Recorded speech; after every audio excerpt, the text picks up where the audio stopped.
We're live. Welcome to the 61st episode in class with Dr. Greg Carr, the largest Africana Studies classroom in the world. Good morning, good afternoon, good evening, all over. And thank you, classmates, for being here. And thank you, Dr. Carr, for your time and your brilliance.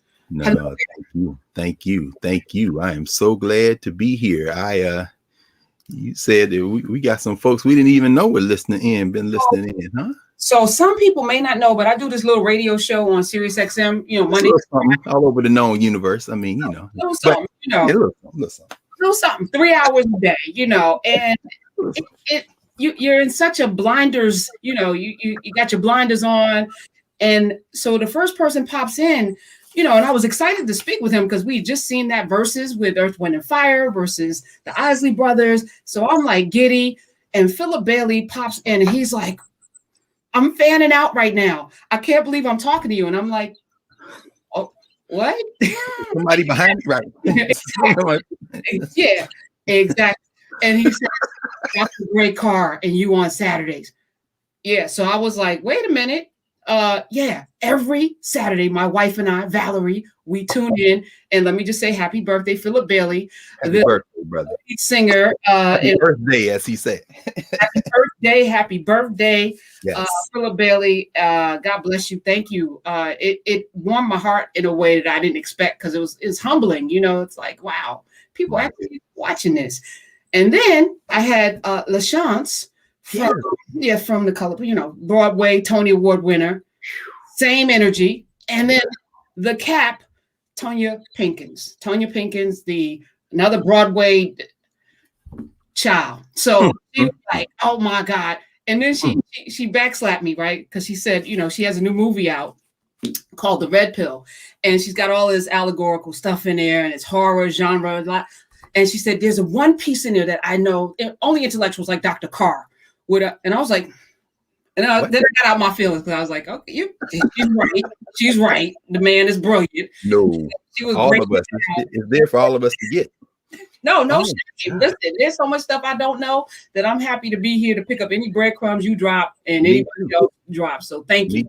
Well, no, thank you. We were all dropping breadcrumbs, Prof. I mean, that's the beautiful thing about it. In fact, it's so funny. I was listening to some folks talking this week and engaged in a conversation. And one thing about the teachers that probably we both, all of us, love and respect the most, beginning with our mothers, happy early Mother's Day to everyone, is that there's a level of humility. The more you think you know, the more you know you don't know. And so, the idea that we exist in a time and space where there's so much information, there's so much stimulation. The technology has created, I guess the allegory many people use is the fire hose. We're just getting hit with this fire hose all the time. To be able to sort through any of that and try to trace out pathways is a very daunting task. It requires reflection. It requires us sitting and thinking. And even today, as we talk about critical race theory, the idea is that we exist in time and space. And whether we're aware of it or not, that time and space is going to continue. And so what we've been trying to do, that's why I say, man, Brother Bailey, man, I tweeted back to him, I say, man, many a morning before I went in the classroom, I write a song for you. Because when he hits that lyric, sounds they never dissipate, they only recreate to another place or time. Man, when he says that, that's what what we say, what we do echoes through time and space. And that line right there, sounds they never dissipate, they only recreate to another place in time. In other words, everything that has been done by human beings echoes. They found a little 3-year-old boy, a 3-year-old child in East Africa, and announced the finding this week. The burial is about 80,000 years old. It's the oldest burial they found so far in Africa. And a lot of that has to do with the fact that a lot of research, archaeological research, hasn't been done in Africa. It's absolutely white nationalist and racist. Well, that's one way of looking at it. Another way of looking at it is don't disturb the dead. Now if you come back 1,000 years and dig up George Washington and check for them teeth, then I'm good with you digging up our ancestors in the Nile Valley. But I mean, that's another way. I mean, that would be, to me, that would be an African studies way of looking at it. But the reason I bring it up is because that little human That little human who did not live to adulthood, who was buried very, very carefully, whose knees were folded against the chest, who was buried on the right side. They think there was a pillow underneath the baby's head, the child's head, signals the fact that our ancestors were well aware not only of burial practices, but they had some very strong ideas about the nature of death, the nature of transition. And when Bailey sings sounds never dissipate, they only recreate to another place and time. That's true of anything that we have left. And so here we are in a bit of a conversation with people who were here 80,000 years ago on the continent of Africa. And a little bit later, we can even connect. Well, we can do it right now. I mean, when people start talking about critical race theory, it's a broad amorphous term. It's a label. It could mean a whole lot of things, which means it could mean nothing. And I'll get much more specific about that in a second. But here at the beginning, I just wanted to raise that idea, because when our culture keepers, and for you have engaged in conversation with several of them, several major culture keepers from different generations in this week, about what narrative is doing and what we're doing on Saturdays, inviting people into that space where we really get deep into these conversations, then begin to translate it into action and building. That's just a testament to the fact that our people are hungry to tap into those vibrations, because those vibrations exist whether we tap into them or not. So I just again want to thank you, because this is Let's keep tapping. And we've always known that this was important. Yes. And as you mentioned, the fire hose and the noise, the noise. So I tuned it out. I started my fast of cable news and every other kind of, and I threaten people, if you tag me in on some nonsense on social media, I will block it, and I will mute. Why did you wait till I will block or mute you. And it has been a beautiful week, Dr. Carr. I've talked to you a couple of times. I've been on the radio. I have my classes, and I'm not stressed, because whatever's happening in the world, whatever voter suppression is going on, it's already happened. The time to have done something about it. Anyway, that's right. And on a loop to constantly talk about the trauma that we're experiencing doesn't change the trauma. No. So let's change the trauma. Let's change the narrative. And in changing that narrative, we're also addressing how to deal with that. And I'm really, really, really just so blessed to be able. I mean, this is commencement season. Last week, this week, while we're here right now, Brian Stevenson is addressing about 900 undergraduate students, formerly undergraduate students at Howard, who have now graduated. Congratulations to all the graduates this season. And between where we are right now and this time next month, the high school students will be coming. But the beautiful thing about this space is there's no commencement. And that's the way we should be thinking about learning. There's licensure. You need a piece of paper to go move around, get a job, open your business, do whatever you're going to do. But the process of learning is lifelong. So in us jailbreaking the concept, especially in a moment when people are going to try to profit. In fact, they've already profiteered from this plague that we entered and are now emerging from prayerfully. And if we continue to do what we're supposed to do, we have been in many ways revived in terms of thinking about the battles before us, how we can tap into our memory in order to transcend some of the foolishness and then continue in this work. So that fast you're talking about, Prof, that's, I haven't watched what I call, mass commercial news / entertainment media. I haven't watched it in so long. It's been several months since I watched the show from beginning to end, actually longer than that. I don't think I've watched more than 10 minutes of any news show on broadcast cable in quite some time. If I catch snippets of it, it's usually on social media. And that's why I do want to just very quickly and not even spend, in fact, let me put my little sand timer on here now, because I'm not going to spend but a minute on it. Somebody asked on social media, and thank you everyone who reaches out, who interacts. I had a few more papers to grade. I got to the end of that season. It's always brutal this period, as Professor Hunter and I, this is grading time for us, right? So having emerged on the other side of that, though, looking forward to interacting a lot more, Twitter, social media, and people asking and answer questions, making observations, sharing information.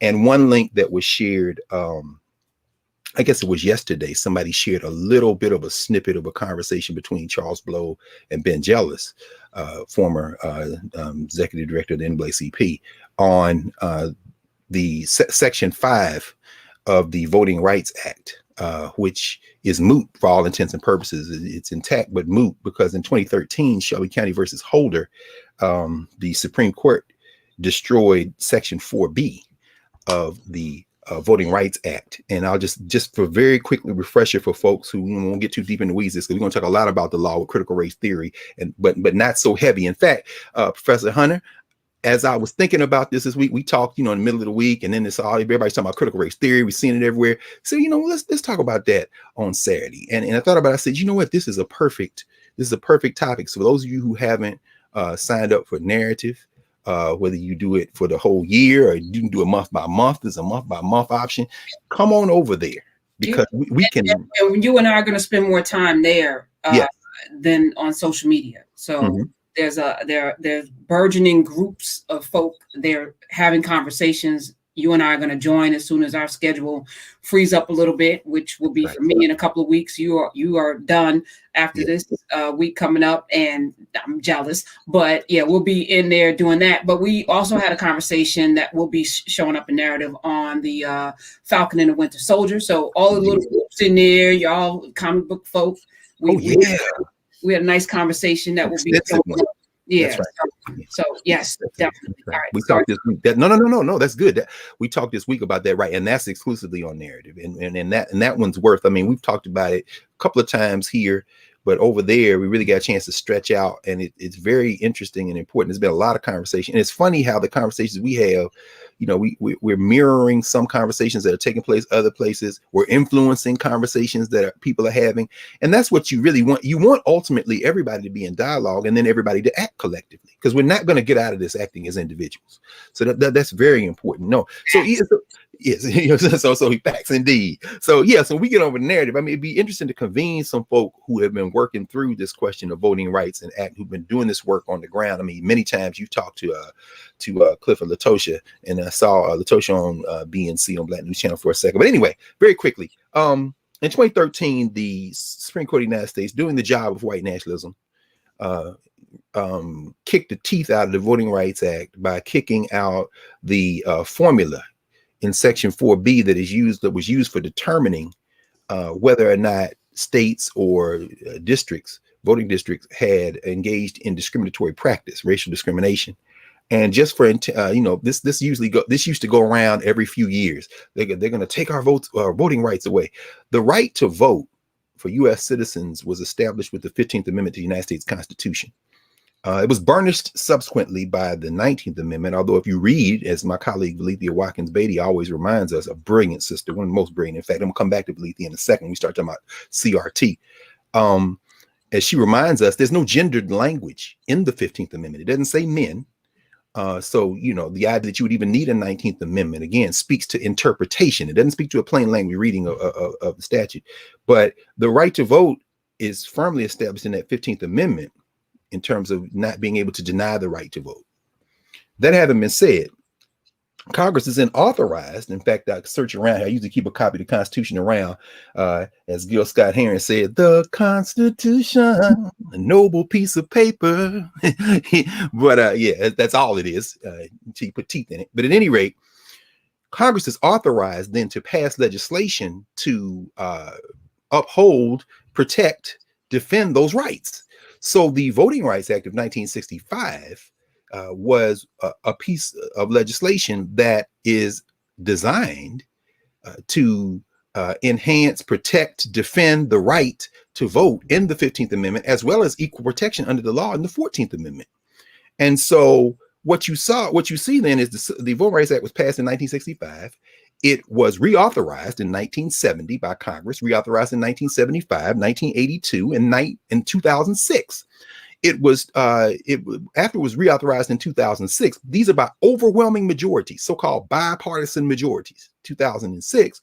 It was not scheduled to be revisited again until 2031. We still have another decade before Congress would revisit it. And why would they revisit the Voting Rights Act? They would revisit the Voting Rights Act because when they passed it in 1965, the idea was there would come a day when you would not need enhanced protections, enhanced scrutiny. And so my sand timer went out. Let me do 5 more minutes on this. And then I'm looking at it, I'm trying to, because I don't want to spend much time on this, but it's important because somebody asked it and people are thinking about it. And we see all these white nationalists. I love the little child they sent up on the podium in Texas yesterday, a day before, to bring up the idea of voting rights as protecting, what do you call it? The purity of the ballot box. And then the older white dude on the other side asked this fool testifying, surrounded with this other ring of little children, and says, you know, that language came out of the white primaries and Jim Crow. He was like, no, I wasn't aware of that. Yeah, that language came directly out of, when they said the purity of the ballot box, what they're talking about then in the post-Reconstruction era in Texas is what they mean today when they say voter integrity. By voter, they don't mean you. You understand? By voter, they mean, when they say voter integrity, what they're saying is, well, I'm sorry, when they say election integrity, they're saying control of the ballot box. We want to control. That's why all these statutes, which are basically, they schemed this together last December.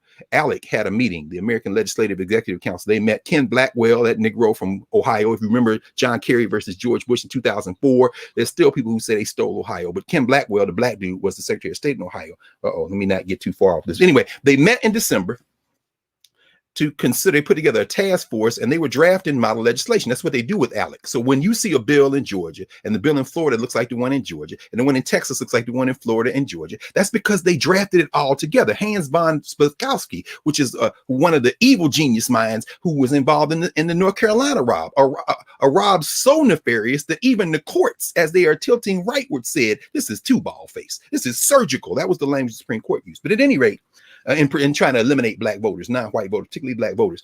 But in Texas, when he said that, he said, you know, that language was from Jim Crow. They were trying to stop black voters. And so today, when you hear them say, protect the integrity of the election, what they mean is these laws they're passing in these states take away local authority. All the local election officials in Florida, many of them Republican, argued against the bill they just passed in Florida. What are you doing? No, because we're taking local control. See, the white nationalists love to talk about federalism and states' rights until they don't control what's going on, at which point they want to come heavy with the government. So that's what all these bills do. In Georgia, they're going to want to take it away from the people who count the votes in Atlanta and Macon. They count the votes in Augusta and bring it to the state level where they still have control. The other piece is when they say voter confidence. By voter confidence, they mean white voter confidence. So when the young cat said the purity of the ballot box, that's what they used in the 1860s, 70s, and 80s and 90s. What they say today is voter confidence. When they say voter, they're not talking about you. So that's it. Now let me finish up on the Voting Rights Act. They got about 2 minutes left based on the sand. So let me do this very quickly. When they passed the Voting Rights Act, it was because so many of those southern states had so obviously engaged in all this stuff, all this discrimination, that the Voting Rights Act was put in place to stop that stuff from happening. And what it meant is that if you fell under the formula for determining whether or not you have been doing this for a long time under Section 4 and 4B, that meant that before you could change any laws to try, you had to get pre-clearance. That's what they call it. That the pre-clearance is Section 5. In other words, that's what they say, okay, you got to clear this with the federal government. The Supreme Court in 2013 kicked the teeth out of Section 4 by saying, and this is John Roberts arguing all that stuff for white nationalists on the Supreme Court. He said, they said Congress exceeded its authority to enforce the 14th and 15th Amendment because this only applied to some states and not all states. It wasn't equal in terms of sovereignty and federalism. Some of that language John Roberts ripped right out of his mentor, not Jegna, mentor, William Rehnquist, that racist who was suppressing the vote in Arizona back in the day, and pulled it right out the 1940s and 50s. Federalism, the whole thing of sovereignty, equal sovereignty. That, by the way, is what the John Lewis Voting Rights Act is supposed to fix, because that will apply to all the states, taking away the federalism argument, the sovereignty argument, although I'm sure it'll be challenged in court if it even passes. Shout out to Joe Manchin and Kristen Sinema, saw white nationalists hiding in the Democratic Party. But at any rate, the Voting Rights Act then, when they kicked the teeth out of the formula for determining who would fit, that made Section 5 unnecessary, because now you don't have to get pre-clearance. So there's no application of the pre-clearance formula. And that's when they let the flood loose. So what Ben Jealous was saying, finally, as the sand begins to run out, almost about 30 seconds. What Ben Jealous was telling Charles Blow the other night is that some of these shenanigans that Georgia did, for example, as Georgia is doing, builds on shenanigans they did when Barack Obama was president and Eric Holder was attorney general, because they couldn't change any laws during that period before Shelby County versus Holder unless they sent it to the federal government. And when they sent it to the federal government, the attorney general approved it. So why would they do that? This is what Blow was saying. Why would they do that? And then Jealous is like, I don't know, but here's the trick. And this is a whole thing on narrative. Maybe we'll do a whole thing. There's a Shaw versus Reno line of cases out of North Carolina. Here's the question. Ask yourself, would you rather have majority black districts? This is section 2 of the Voting Rights Act. Story for another day. Congressional districts when you're drawing the lines, or would you rather have some majority non-white districts? They call them majority minority districts. Some majority non-white districts, and then maybe some others where blacks or other non-whites are the plurality. So you might not be the majority, but you're a third. You're 25%. You're 38%. Enough, in other words, to influence the elections and force both parties to fight for your vote. This is what Sandra Day O'Connor and them were arguing. When you look at the Supreme Court, look at the opinions and the concurrences. That is the question at the heart of why you would pre-clear something that is creating on paper looks like majority black districts. But what you're doing is pulling these black people out of these other districts so you can make them safely white nationalists. I'm sorry, Republican at this stage in American history. So that's why you would say, well, why would they do that? Well, maybe they thought we're preserving the black representation. And then the pushback is, yeah, but you're also ensuring that these people getting away with packing everybody. You have a damn 98% black district, and they pulled all the black people out, drew these crazy lines. And that's how you keep running this game in Wisconsin, in Florida, in Georgia, and so forth. So that's enough on that. Just to answer that. And thank you for sending that in social media, because I mean, that's important, because people don't understand and no, they can't take your right to vote away. That's in the 15th Amendment. Now, well, I said they can't take it away on paper. The Constitution, a noble piece of paper. But none of that stuff means anything until you make it stand up in the real world, which is really the critical race theory conversation. A couple of other things we should mention since we were together last week. We know, of course, like I said, happy Mother's Day, and that's great. You know, Mother's Day tomorrow. I call my mama. Everybody call your mom. But you should know that Julia Ward Howe, who wrote the Battle Hymn of the Republic back in the 1870s, she was the first one to say there should be a Mother's Day. But it's interesting because black people take Mother's Day very seriously. Some of y'all, look, don't nobody risk their life out there, please. We going to brunch or something, have brunch at the crib or outdoors or something like that. Get a collective mother's brunch going or something. But But the actual Mother's Day as we know it is really a child of the 20th century. Ann Jarvis, they called her Mother Jarvis, was one of the founders back in the 1860s as well, 1870s. But her daughter, Anna Jarvis, moved to Philadelphia when she was in her late 20s, and she started a Mother's Day kind of committee. And on that committee were prominent Philadelphians like John Wanamaker. I used to pass the marker every day when I would go downtown Philly. You passed the marker in front of what used to be Wanamaker's department store. Then it was Macy's and so forth. Wanamaker, the first department store in the country. They started it. And then around 1907, they said, okay, let it be the second Sunday in May. That's where it comes from. But guess what? Wanamaker and them and his buddies realized we can make money off this. Very quickly, it went commercial. And guess who tried to get Mother's Day abolished? Anna Jarvis. Anna Jarvis said, what y'all doing? They came up with a credit card. Yeah, you need a credit to pay for them, right? They came up with a greeting card scheme. She said, greeting cards are for people too lazy to write a simple note to the woman that gave you your life. I mean, she went off up to the 1940s till her death. She tried to get Mother's Day revoked because she said, these people, including my man's, the department store man, they done figured out how to profit off this. What's the moral of the story? Every ritual we have in a capitalist society, they look and figure out a way to make money. How you gonna have a Labor Day sale on the day that's supposed to stand for the power of organized labor? I mean, so anyway, it's just funny. I just wanted to mention that before we get it. I have been vehemently against all of the holidays. My parents will tell you that. I call my mother every day, by the way. No question. Go ahead, Proud. No, I mean, since the pandemic, because she wasn't listening early on. So I'm gonna call you every day to make sure you staying in the house because I need you to be alive. But the notion that we have to be forced to honor our mothers with a damn holiday is like so sick on so many levels. We do it because nobody wants to be shamed, you know, and all of the pictures, and you want to post online what you've done for your mother. But you know, anyway, go ahead, continue. I'm glad no. I'm glad. Look, this is why we're here. This is what you've always been saying. Here it is, right here. Learn, create, grow. Meaning what? Learning. Part of learning is remembering. Now you put all of us to shame, including me, that don't call their mothers every day. No, I needed my mama to be here, and she's a little hard-headed. So I was like, that's all right. We all need them, and we know that we never even lose them. You went to Walmart. What you do? You know, like yeah, what you doing? And then this kept going. But so did Africans have a tradition for how we serve our mothers? Wow. And was it a ritual? Was it an annual thing? Oh, no. It was what you just said. I think this is one reason why you see people of African descent take Mother's Day so seriously. In many ways, for a lot of human beings, but we're talking now about Black folk. You know, this is our governance structure, looking at those conceptual categories in Africana states. Who are Africans to each other?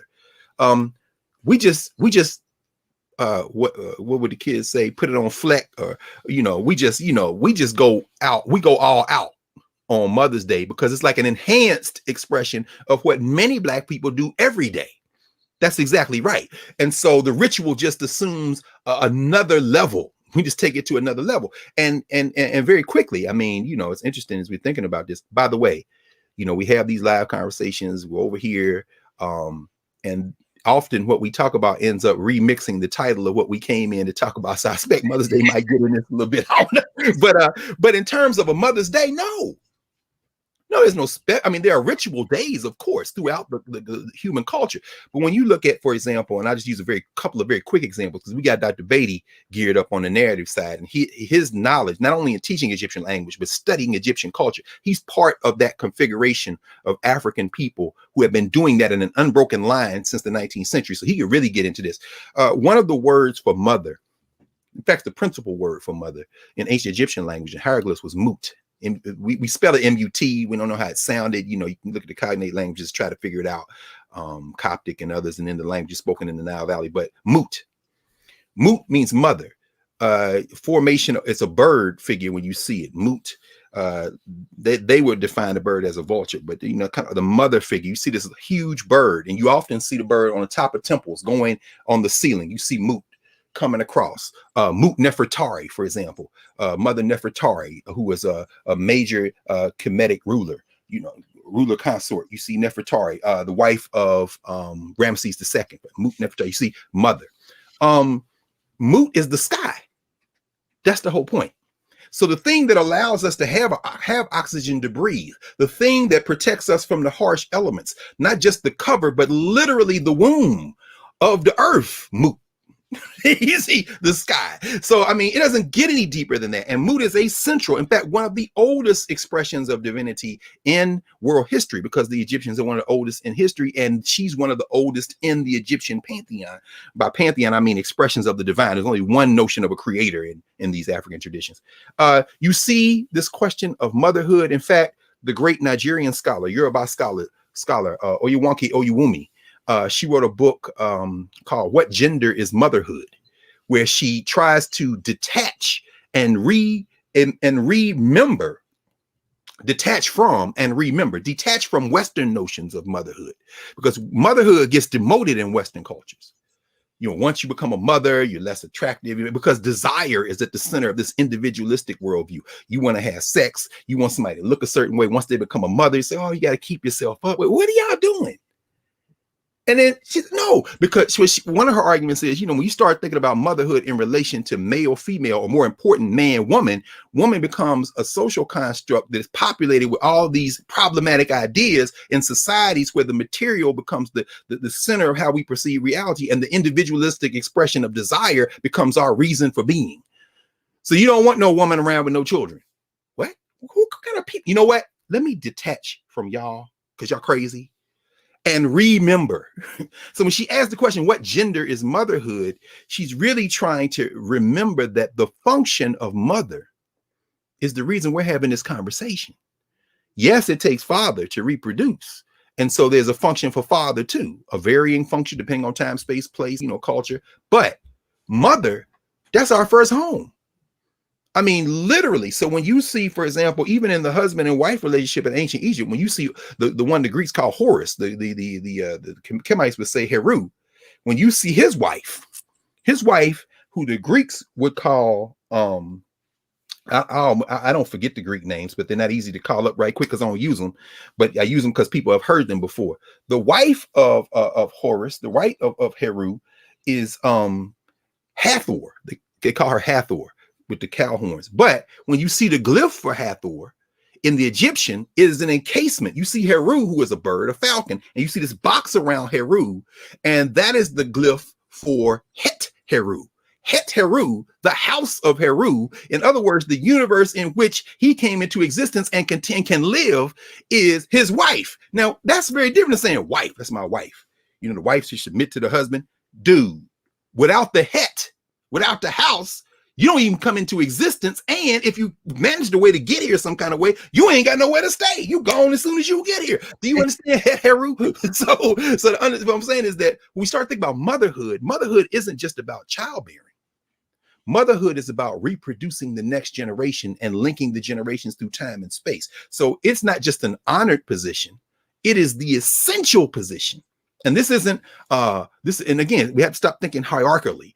Everybody has a role to play in society. And these roles can change depending on where you are.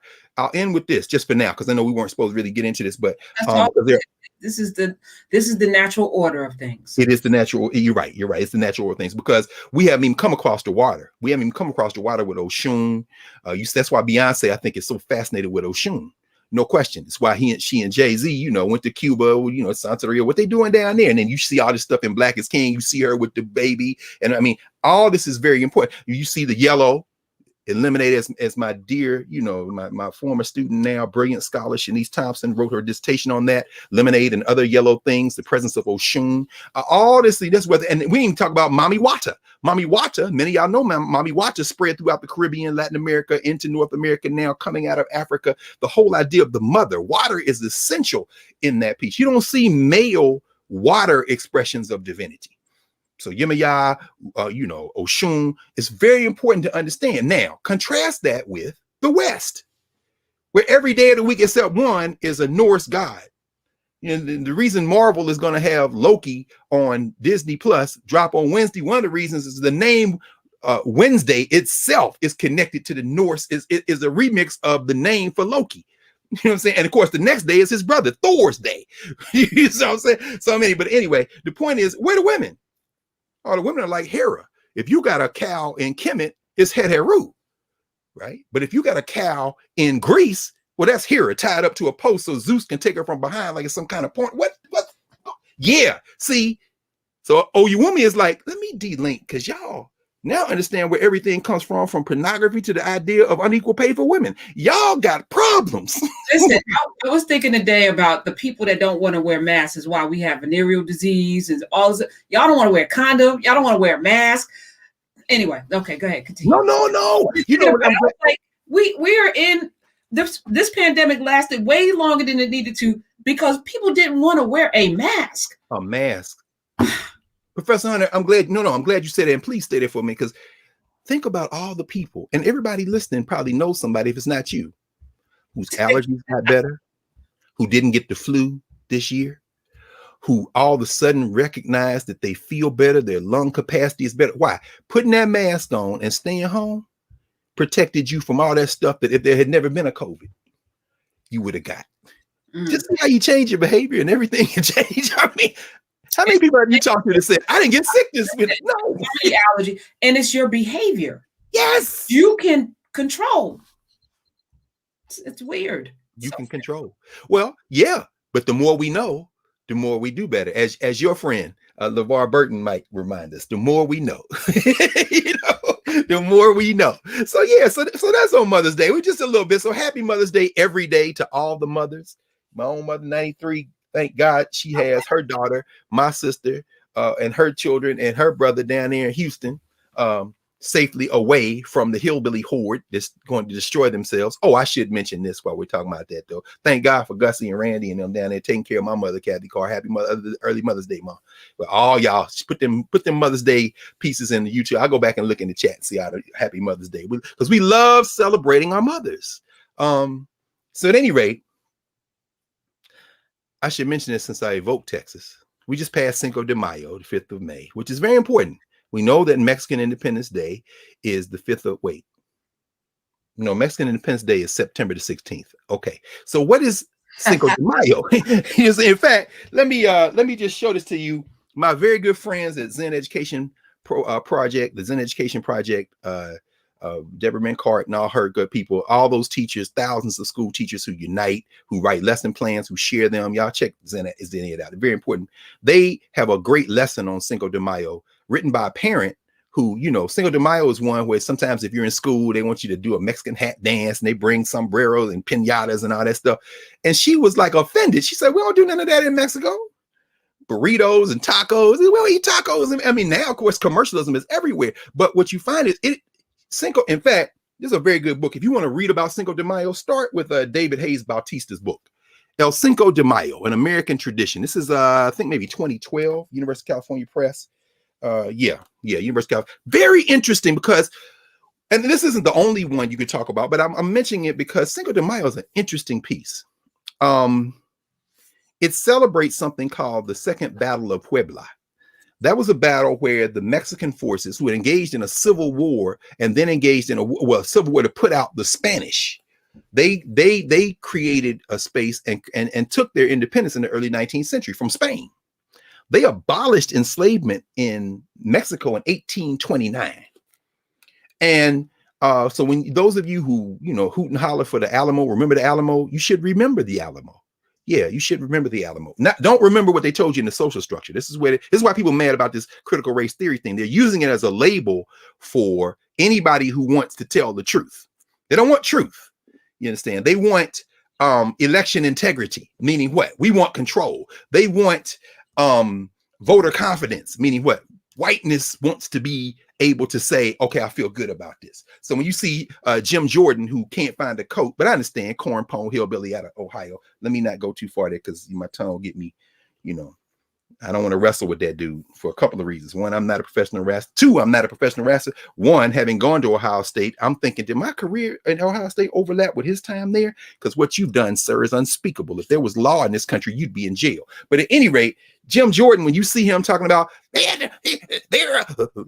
rejecting the will of 74 million voters, 74 million voters, 74 million voters. Okay, hillbilly, can you count to 81 million? Because that's how many voted for the other guy in another state. But what they're really saying is we don't care about anything other than what we care about. So when you see, remember the Alamo in the textbooks, they make heroes out of Davy Crockett, Jim Bowie, who had an enslaved African in the Spanish mission in San Antonio with him. And then they talk about Santa Anna and them like the bad guys instead of the people who were trying to keep these adventurous Confederate hillbillies from lopping off the top third of Mexico. They the home team. Santa Ana is the home team. So all y'all dressing up with coonskin caps are talking about, remember the Alamo? Yeah, remember the Alamo. Remember that you're cheering for the social structure against the Mexican governance structure. Who is Santa Ana to the Mexicans? Which means who should he be to anybody who has a common humanity? Anyway, Cinco de Mayo. Cinco de Mayo is really an American holiday. It's not a Mexican holiday. It's barely noticed in Mexico. Because after what becomes the United States dispossesses that top part of Mexico from California all the way coming back east and then to, not quite to the Mississippi, but when they do that, there are millions of Mexicans who are now trapped in the United States, and they're here to this day. We know they're Americans. They're Californians. California comes into the United States in 1850. That is the same year as we talked about a couple of weeks ago or last week. John C. Calhoun dies. Calhoun, who believed in, interposition and nullification, words that John Roberts doesn't quite use in Shelby County versus Holder, but close enough. John Calhoun also believed in the expansion of enslavement, and he was the father in many ways of the filibuster, the thing that Joe Manchin is hanging on to like his precious birthright. But let's tie that to Cinco de Mayo. There was a guy named, Bautista writes about a guy named Ramon Hill. Ramon Hill was a legislator in California in the 1860s, and he was pro-union because the Civil War now had jumped off. This is about 10, 11 years after California comes into the Union as a free state. This is the so-called Compromise of 1850, because the South wants to expand slavery all the way across the continent. The only way to stop them is to bring in states as free states. And ultimately, what the Compromise of 1850 is going to do is trigger some stuff like Bleeding Kansas. You know, 1854, 1856, what goes Kansas-Nebraska Act, all that stuff. John Brown jumps off. Story for another day. We'll tear all that up on narrative. We got all this time and all the space in the world over there. But when California comes in, that's going to box them in. And then, of course, in California, you got all these Mexicans, formerly Mexicans, who are now Californians in the United States, who are proud of their heritage. So Cinco de Mayo, where the Mexicans defeat a French army who thinks they're going to come in under Napoleon III and pick up a cheap bargain. Now that the Mexicans have beat off the Spanish and are independent, the French think they're going to come in and be the next colonizers. It's kind of ironically, they're in the reverse position they were in Vietnam. Because remember, Vietnam was a French colony, and then the Vietnamese are able to beat them back. And here come America, thinking they're going, under the guise of communism. If you remember, some of y'all remember that. But anyway, in this position, the French are coming in after the Spanish. And the Mexicans is like, come here, we got something for you, baby. Kick in the door, waving the 4-4. All you hear is, Papa, don't hit me no more. In other words, they put them back. First Battle of Puebla, second Battle of Puebla, they win. And in 1862, the 5th of May, they have a victory over the French. Doesn't mean that the tussle is over, but it means that they celebrate that day as a victory, but it's a small victory. It really becomes big when the United States expands and all those former Mexicans are now Americans, and they use it as, let me see what Bautista says. He says, it's not really a Mexican holiday, a celebration created in California during the Civil War by native-born Latinos and immigrants from Mexico and Latin America. It started as kind of nostalgia. It started as pride in their homeland, which is why when you see Cinco de Mayo celebrations in the United States, you'll see a Mexican flag, but you'll also see an American flag. They put it together. Then it becomes, by the 1930s, it becomes something that now we're coming fast forward in almost 150, not 150 years, about 130 years. It becomes something where they're showing pride. It's decidedly patriotic, so to speak. Then in the 1960s and 70s, and this is a period where, Karen, I hope we really have a good chance to talk about this in narrative. The whole notion of red power, meaning the American Indian movement, Native Americans, black power, of course, we know in the civil rights and then black power movement and forward black arts movement. You see something in the Chicano movement, the whole notion of Aztlan. I mean, in other words, they say that whole West Coast, that's us, was us before, and so, and then they talk about this notion of, this power of the indigenous people. It becomes an expression of pride in that as well. But here I want to end with this on Cinco de Mayo. I just wanted to bring it up very quickly. What this cat, Ramon Hill, and I'm looking at the book now. I wish I could find a page. If I could, I would show you all very quickly. If I can't, I think I remember it's around page 80. Yeah, here it is. In the Voice of Mexico newspaper, they publish right after the Emancipation Proclamation is printed and announced by Lincoln in 1862. In early 1863, they printed in Spanish for the Spanish-speaking people to read. And they say that, and this guy, Ramon Hill says, he said, anybody who is against the filibuster, because he remembers John C. Calhoun, these Republicans, he said, anybody who says they're against the filibuster must also be against the social institutions or political formations that enabled it. Meaning what? If you're against the filibuster, you must be against the white nationalists and the expansionists. Because what Hill says is, and Hill has a white parent and a Mexican parent. He ends up going to school back east, comes back out to California, runs for legislature, gets in the legislature. He says, see, these people who are for the filibuster, what they're saying is we're losing control of the slave states. Those are the same people that tried to say they're going to make Mexico a state in the Confederate States of America and Nicaragua and every other place they can get. They are against you. And I know you're an American now because you in California and they took that part. But do we have slavery out here? No. Did we have it in Mexico? No, we abolished in 1829. So therefore, Cinco de Mayo became a celebration in America. Finally, now we talk more, but you just read this book for yourself or check out, like I said, Zen Ed and get the real, get the longer lessons in this. Cinco de Mayo became a day when they not only celebrated Mexican pride and ethnic heritage, not these sombrero hat dances and burritos and tacos, no. Like Mother's Day, commercialized that, right? And Joe Biden even was at a Mexican restaurant. Okay, support businesses, but let's be clear. They celebrated that. They celebrated the idea that this is in their mind patriotic, because self-determination. I mean, what is America to me, as Paul Robeson would say? The house I live in. This is my Mexico. This is my. Remember when George W. Bush was president, and they tried to start a movement to pass laws to saying you have to sing the national anthem in English. You can't sing it in Spanish. I was just like, I don't sing it anyway. But hell, I'll listen to it in Spanish just to see the look on your face. Anyway, what is an American, right? But it's not only that. Not only those two things. Here's the third thing. They would pair it with a celebration of the end of enslavement in the United States, in solidarity with the Black people of the United States, and the Emancipation Proclamation. Cinco de Mayo would be celebrated with that as another theme that they put up. Now, how many times did y'all hear that way? I was kicking back them tequilas the other day. Exactly. This is why remembering is so important, because guess who also forgot it? The Mexicans who celebrate Cinco de Mayo. But sounds never dissipate. They only recreate in another space and time.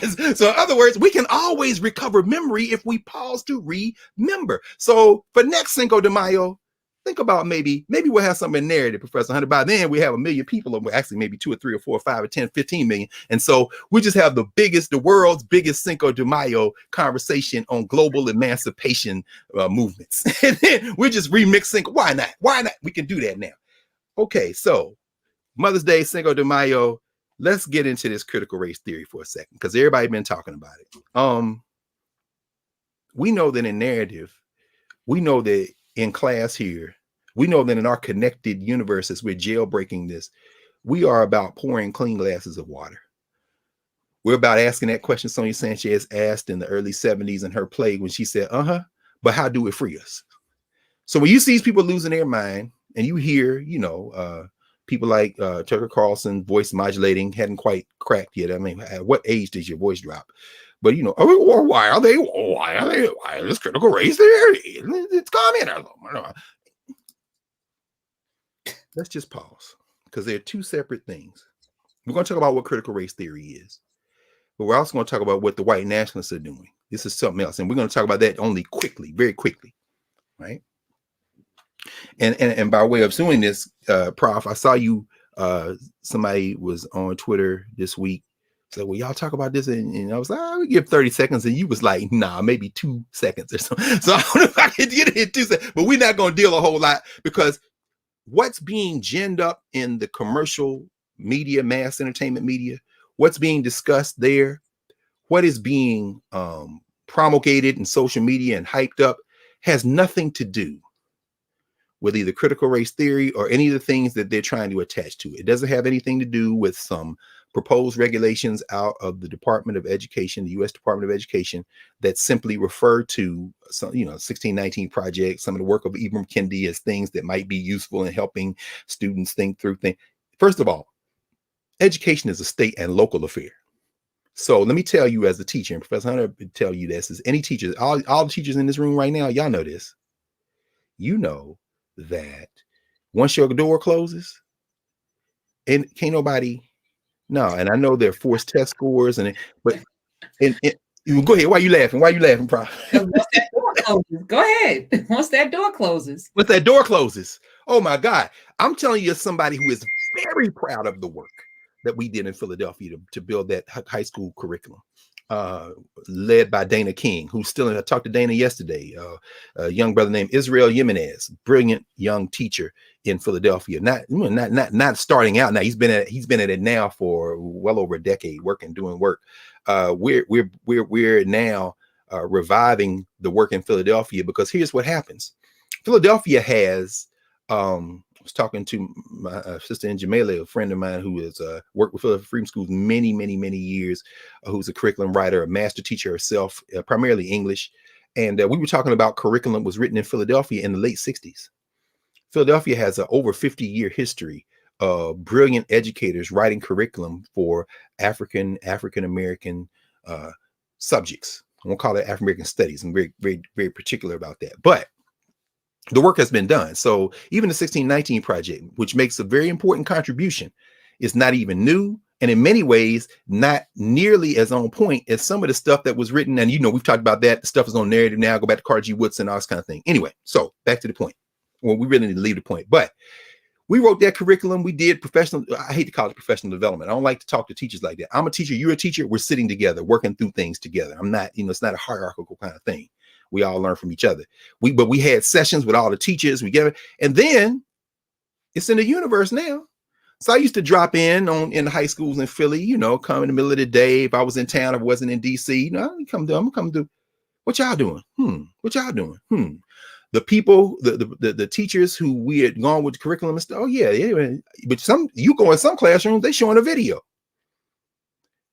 I remember going in a classroom one time, and the video was actually television. It was Jerry Springer during the African. Oh, I saw Roots. I saw Roots several times in some of the classrooms. But you know why? Sadly, in many classrooms, assessment drives instruction. So there's no AP test for the mandatory African American history course. There's no district-wide test that everybody has to take and adapt to their classrooms. So if you don't have it on the assessment, the first thing many students ask, what's going to be on the test? But so if you have the liberty, the freedom to design whatever you want to design to get you to the grade you're going to give, teachers will do whatever they want. And at its best, that's beautiful. At its worst, that's a recipe for disaster. So I'm saying all that to say that the 1619 project, millions of dollars spent, millions of copies of this magazine from September before last printed, and a whole curriculum framework. Another curriculum framework distributed out on the platform of Pulitzer and all this kind of things. Great. But between all that work and the students are the teachers. And guess what? Teachers like me already had, So when they came, they called the HBCUs and said, we're going to send you all these copies. And I was like, oh, man. Well, I had a copy. I mean, I bought my copy when I landed at DC Airport, DC National Airport, coming back from Egypt. Because they came out the Sunday we came back from Egypt. So I had my copy I'm reading, on the way to the house. And so, but that having been said, I said, this is great. I said, I'll sign up for many copies. Let me just ask you one question though. Yes. Did you send these copies to Harvard, to Yale, to Stanford? Did you send copies to University of Chicago and University of Texas of Austin? Did you send copies to University of Georgia, to Emory? Did the copies go to University of North Carolina, Chapel Hill? Did you send copies? Why are you asking me that? Well, I assume that since you think I don't have a curriculum that I've already worked on very hard, and then I'll just, when I get this, I'll be like, oh, thank you, sir, and put this right. I assume you think they also don't have any curriculum. I mean, but this, I ain't mad because y'all not educators. I mean, that makes such an assumption about the nature of what goes on in professional teaching and learning. Woo! And I know it's disrespectful, but once you hear that, then you say, okay, no, that's not what we're saying. It's supplemental. Okay, let's talk supplements. Story for another day. Come to narrative. We'll talk more about this. But why am I saying this? All this noise you hear people talking about, oh, critical race theory, they're trying to change us. They're trying to. It ain't even about that. The numbers you have to keep in mind are not 1619. They're not 1776. This ain't a fight between the 1619 project and the 1776. This is the four numbers you need to keep in mind are 2022. And if you want another set of numbers, fine. 2024. Those are the next two federal elections. See, what this is about is rallying the base. What this is about is distraction, prestidigitation. We're gonna argue about this, and y'all gonna talk about people screaming CRT. They can't what does CRT mean? Crit CRT. Okay, this is labeling. This is a propaganda war. Okay, now let's set that aside. Now let's get to the real thing. What is critical race theory? Whew. I thought about this a lot since we talked middle of the week, Prof. And you know what I settled on for a few minutes today? I'm going to tell y'all a little story. A little story about a black kid who wanted to fight white supremacy and thought that you could do it engaging in what one of his jegnas, the great Jacob Carruthers, used to call intellectual warfare. I'm talking about me. But before I do, take this as a working definition of critical race theory. Critical race theory is like one dimension of it is like, what if storytelling? What if? Derek Bell used to ask, in fact, wrote a problem on it in the casebook that I use for my class, the class I teach at Howard Law, which we're going to talk about in a second.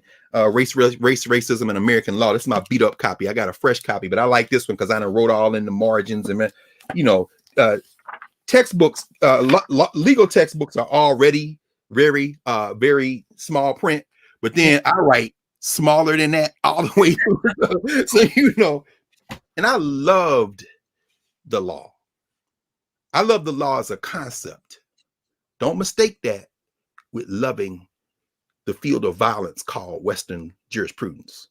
But the idea of ideas and the idea that once we have reached some consensus on ideas, we can move forward together. That's a very compelling thing to me. But let me not get too far away. So it's almost like what if storytelling. Derek Bell got a case, got an example in there. He wrote a whole legal opinion for an imaginary Supreme Court. And he says, this is the what if Brown versus Board of Education, instead of overturning Plessy versus Ferguson, affirmed it. That don't make no sense. Calm down, because I was there in the room when they was arguing about Brown versus. This is the genius of Derek Bell. We'll get to him in a minute. What I'm saying is they never tried to make separate equal. So wait a minute, set aside them dolls and all that other stuff to get y'all looking at all this crazy stuff, right? Consider the absurdity of the idea that a black kid is picking the white doll because she's segregated, and that the remedy to that is sit her next to the human being that looks like the doll. Right. What if Zora Hurston would have appreciated Derek Bell for this? Because she argued this is not the way to go.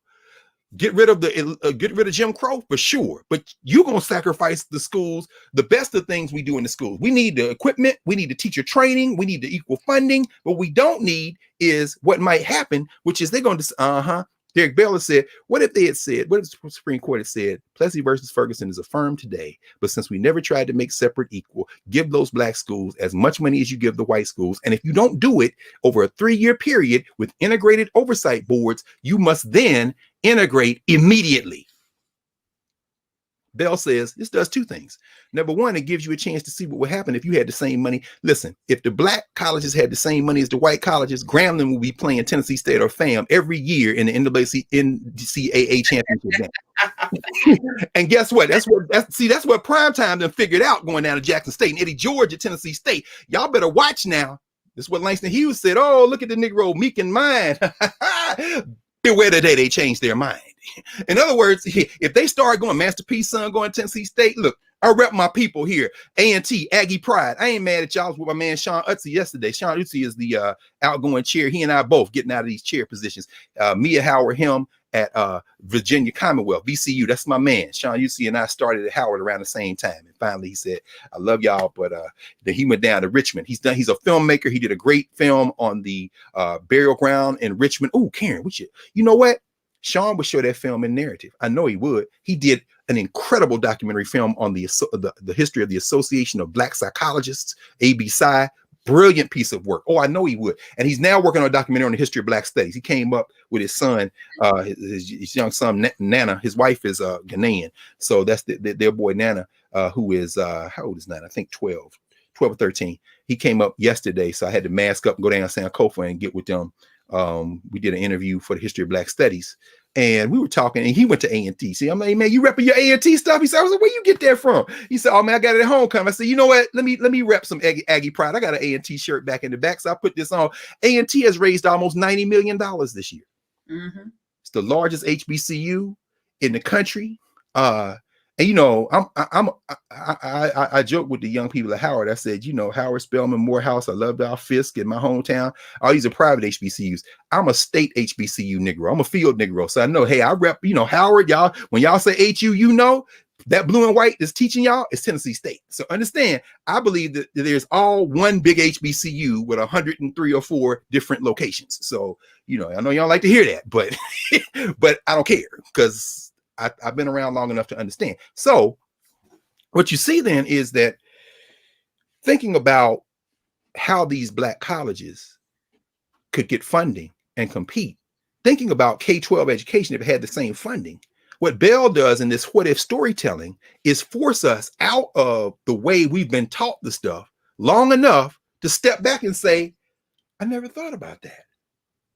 And so, whereas one working definition of CRT could be, in a narrow sense, what if stories, another short working definition of critical race theory could be, I never thought about that before.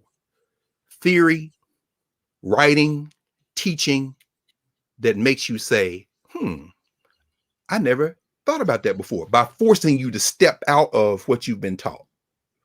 So, of course, it's very unsettling in a country that is based on settler colonialism that runs that game on you, K-12. So now let's get very specific and tell you this little story, right? How do I start now? I'm thinking about it. Okay. This is very cinematic. And I know, hey, y'all, narrative is going to be into filmmaking too. Professor Hunter, I wish I could tell y'all 10% of what she got. I mean, she's still getting it. So, I mean, but part of it is we want some filmmakers. We got some filmmakers. So I could see a documentary opening and then you hear somebody's, we called them the crits. We called them the crits. That's what we called them when I was in law school. 5 years before I went to law school at Ohio State University, something was started called the, I should have a book around. Oh, look at that. Come here.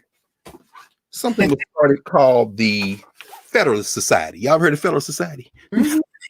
The Federalist Society, How Conservatives Took the Law Back from Liberals. This is a very good book. Michael Avery and Danielle McLaughlin, Vanderbilt University Press, 2013. So it was about 5 years old when I went to law school. The opening line of the book in 1980, Stephen Calabrese, who some of you all know the law, y'all know that name.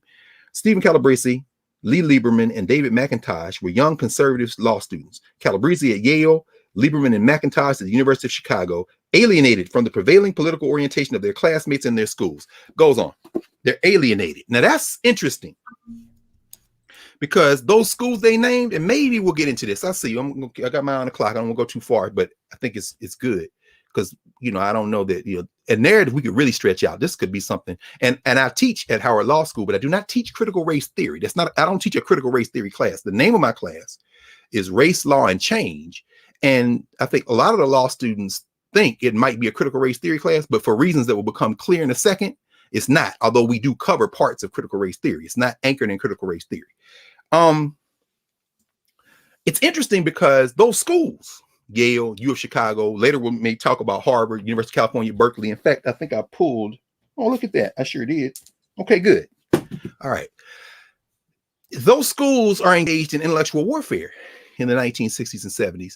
This is under the rubric of something called critical legal studies. Critical race theory comes out of something called critical legal studies. The principal anchor of critical legal studies is a fight between quote unquote liberal and conservative interpretations of jurisprudence. And I'll get to that in a second. I'm gonna use Derek Bell because otherwise it gets real academic.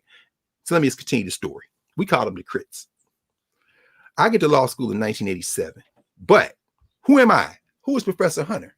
Again, the Africana Studies framework. Who are Africans to other people? The social structure question. Who are Africans to each other? The governance structure question. Who are we to American society? And I'm talking about, in fact, everybody's talking about Gen X, Gen Y, Gen Z, Gen, sipping on gin and juice, whatever y'all want to say. But rolling down the street. Anyway, all that language, can you imagine the power of ideas? This is the book. This is William Strauss and Neil Howe. Generations, the History of America's Future, 1584 to 2069. This is the book where they invent the language that we use today. In fact, I'm just going to show you the page because this book was actually published in 1991. So it's out of date. There you go. GI, elders born 1901, 1924. Silent midlifers, 25 to 42. Boomer, rising adults, 43 to 60. 13er, youths born 61, 81. Those numbers have changed a little bit. What they call 13er, y'all know what that is, right? That's Generation X. Gen Xers, then Gen Y, then Gen Z. They've continued to add, but it's really oriented around what? Marketing. It's oriented around events, behavior, attitudes. It's demography. And we use it as if these are identities. Oh, hey, boomer, or Gen Xer. Ho, ho, ho, ho. Can you imagine the impact of one book? This is why reading is fundamental. Riff. That's what we used to call it. But anyway, all right, to the point. So that would make Karen and I not quite boomers. We like Gen Xers. That range, right?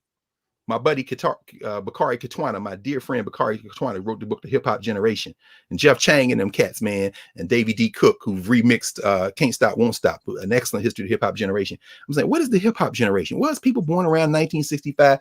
I told Bakari when I was laughing, Bakari, you know it's 1965 because that's when we was born. In other words, people take the numbers and backmap identity into the numbers, and then we take the numbers and make it as if it's real. As Jeff Chang says in the opening line of the preface of Can't Stop, Won't Stop, the 2005 edition, generations are fictions. They're only a way to impose a bracket around experiences so that we can convene some collective identity based on an arbitrary marker.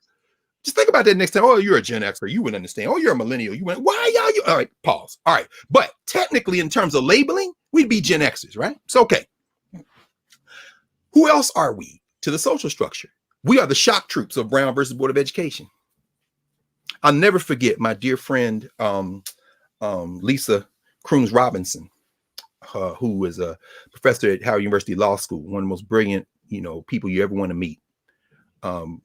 Very conversant with critical race theory because we both went to law school. She at Michigan, at Ohio State. After she went to Howard undergrad, same time Kamala Harris was there, who's in our generation as well. And I was at Tennessee State. We came of age into what became critical race theory. So we saw the formations, in fact. So I'll never forget when she and I were, talk about honor. We were panelists in a conversation, a day-long conversation with Viria and Darius Shaw. I'm sorry, Viria and Darius Swan, the Swans. These are the Swans whose little boy they filed a lawsuit on in North Carolina with a young attorney out of North Carolina Central named Julius Chambers, who ended up being the director of the NAACP Legal Defense Fund, called Schwan versus Charlotte Mecklenburg. This was the busing case. So y'all know talk about busing and these white people in Boston throwing rocks at the buses, and because it's up north, as if all the racism was down south, and the world figures out in the 70s what this is about, right? So we were and we told them, it was real honest, say, you know what, you elders, we want y'all to know, that lawsuit you filed for your son, we're in your son's generation. We were those children. We were those children after Brown who were bused. We were those children who had to get up early in the morning. Some of y'all know what I'm talking about. Get on them buses. I'm talking about elementary school. My mom and daddy had to get up. Well, not my daddy. My daddy was already gone because my father worked every day of his life, like your father, Professor Hunter. So let's cut all this noise out. I don't like this demographic, how we separate. And we're going to talk about intersectionality in a minute too.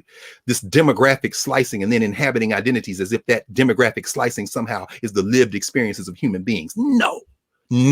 But anyway, we'll get to that in a second. So I never beat my daddy out the house.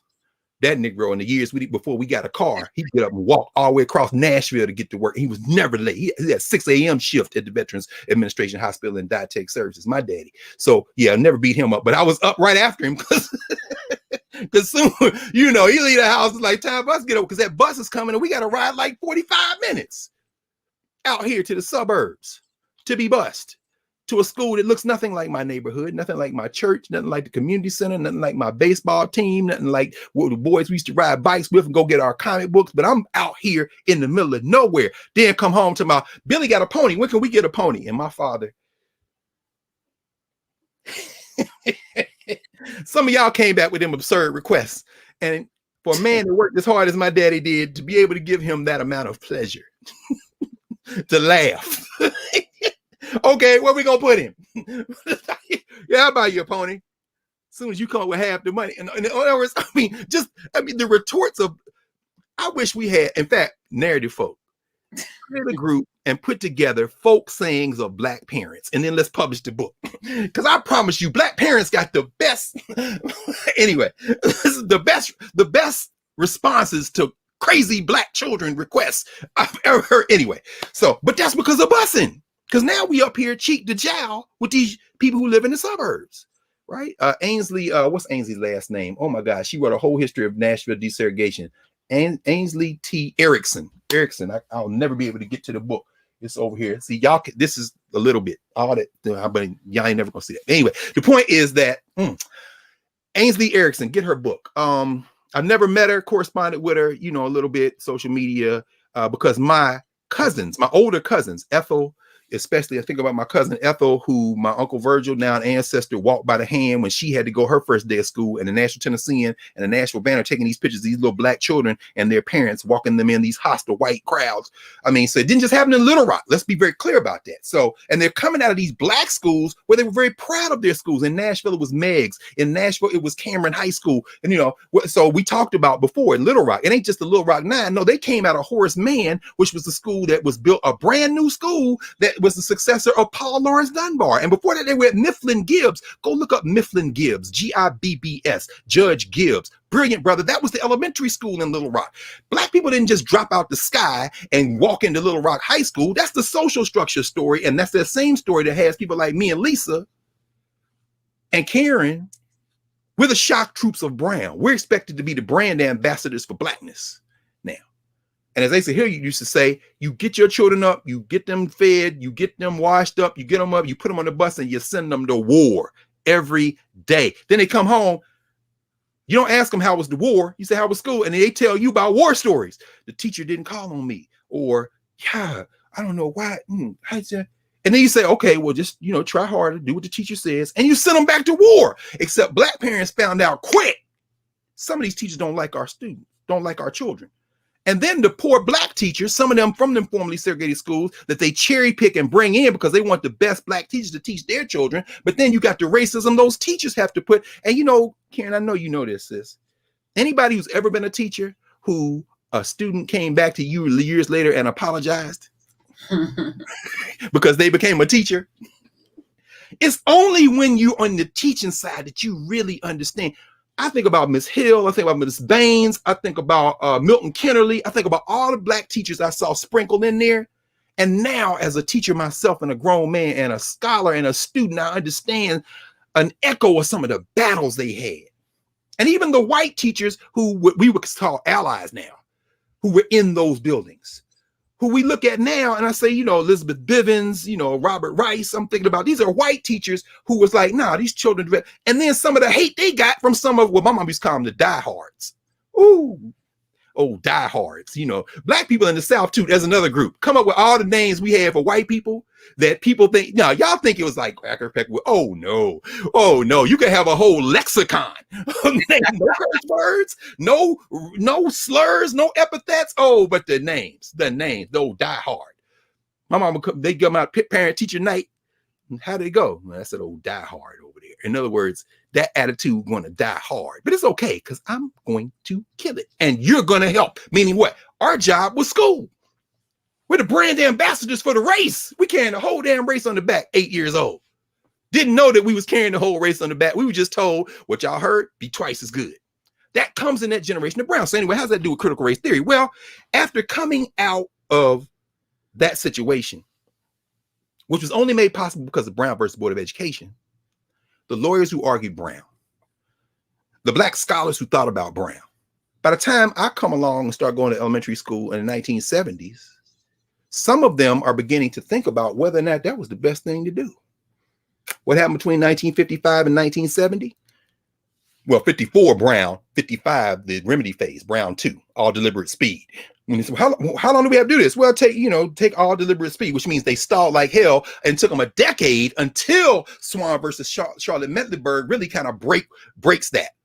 In other words, some places like Nashville and others began to bust before, but Swan is the one that really breaks it. Now y'all got to bust these kids because y'all gonna take all, y'all think all deliberate speed means never.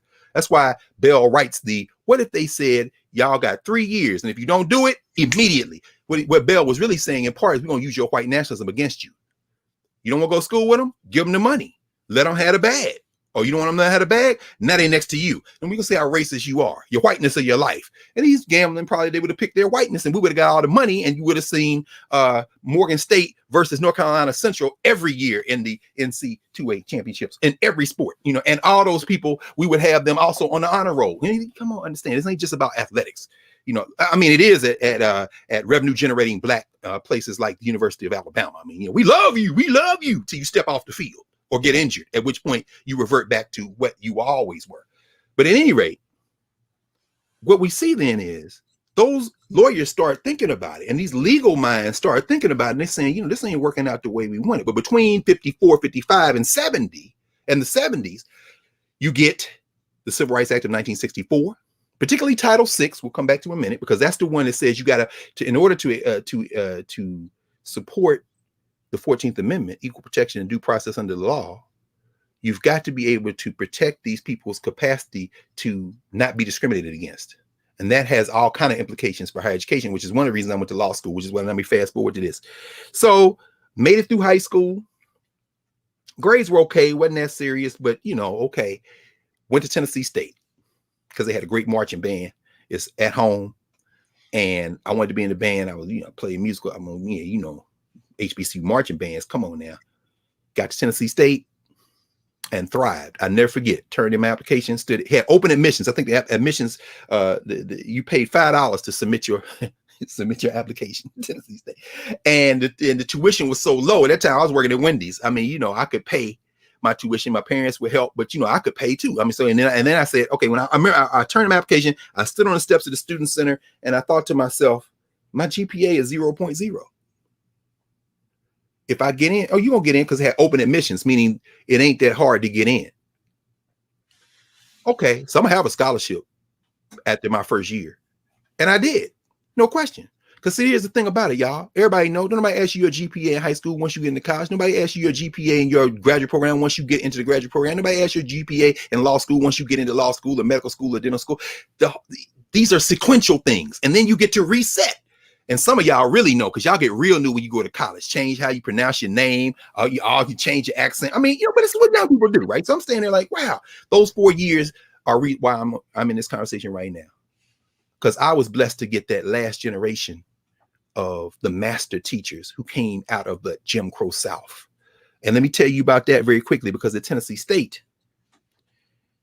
if you went to school in the South and you were a brilliant student like Jamie Coleman Williams and McDonald Williams, the director of the school communications, the department of communications where I was in theater, and the head of the honors program at Tennessee State, husband and wife, she was the first female editor of the African Methodist Episcopal Church Review, brilliant sister. You know, if you were a great student, you didn't go to school in the South. You went to your HBCU, and then if you went to a state institution in the country, the white people in the South would pay that institution to take you. That's why all those black people you saw with degrees from Ohio State, from Michigan, from Iowa, you know, even West Coast, UCLA, USC, they were from Florida, they were from Alabama, and they could not go to graduate school in the South, and the HBCUs didn't have graduate programs, so they paid them to leave. One example, the man who hired me was the dean, one of the towering figures in higher education in the 20th century, the great James Ashley Donaldson. Got his PhD in mathematics in his 20s. I think he was 26, from the University of Illinois, Champaign-Urbana. James Ashley Donaldson was from Florida, a little bitty ass place in Florida, in Florida Panhandle near Georgia. James Ashley Donaldson got his bachelor's degree from an HBCU, Lincoln University. James Ashley Donaldson could not go to the University of Florida. He went to Illinois.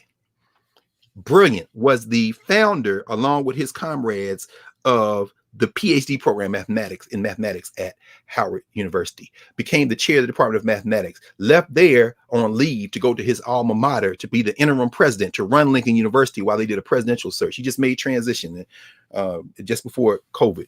You know, I loved that, brother. I loved him to the day he made transition. I used to laugh with Dean Donaldson. I say, Dean, they were making Negroes out of straight pig iron till around 1960. Then they started making us out of wood and cement. I think they make these Negroes now out of paper or plastic. What do you think? And then he had this voice that was kind of high, but he would be like, Carr, you know, I can't agree with that. I mean, I love that, brother. But I'm saying those were my teachers. You understand? They put the steel in my spine. At the same time that I was there, they were in the courts. I didn't know it because Tennessee State was under a consent decree.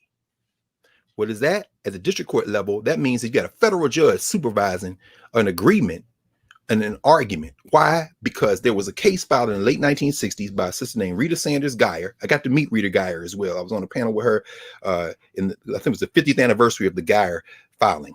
Geyer versus, and then the name that your verses in these education cases in the South were the names of the governors at the time. So when I was in school, it was Geyer versus Alexander. Y'all know Alexander. He became the governor of Tennessee. Then he was a senator, and now he's gone. Now they got that hillbilly Marsha Blackburn talking about CRT. Yeah, it all connects. We're gonna come to that. So Alexander was the governor. Geyer versus Alexander is a case where Rita Sanders Geyer and them were like, look, y'all, desegregation is supposed to happen, which means we're supposed to get some resources under the Civil Rights Act of 1964, which is supposed to uphold the 14th Amendment. And what you've done in the South is create a dual system of higher education. HBCUs, HWCUs, which they call PWIs, but I call HWCUs, historically white colleges and universities. We love our HBCU, but we don't have the same funding as y'all. We don't have the same money as y'all. This is illegal. This is unconstitutional. So they went to court. And in case after case, the court said, yeah. But then now you got a remedy phase. The remedy phase is the problem because you don't know how to fix it. You could just give them money. Where we were like, yeah, just give us money. And then they was like, no, we ain't gonna just do that. In the Geyer case, this is where it gets interesting. In the Geyer case, the University of Tennessee, the so-called flagship institution in the state of Tennessee, they decide they're going to build a Nashville campus because they're in Knoxville. So when they see Alabama versus Tennessee in football, you know how many blacks they want out there?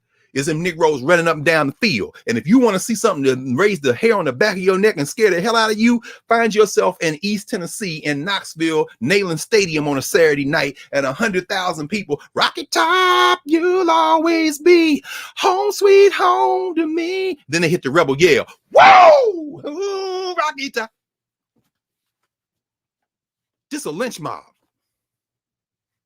Every time I hear that rebel yell, I don't care. Some of y'all Atlanta Braves fans, when they start doing this, that's racist. You also hear, whoa, when you hear that, whoa. Yeah, I know some of y'all grew up watching Dukes of Hazzard. That's the social structure. Just the good old boys. Never meaning no harm.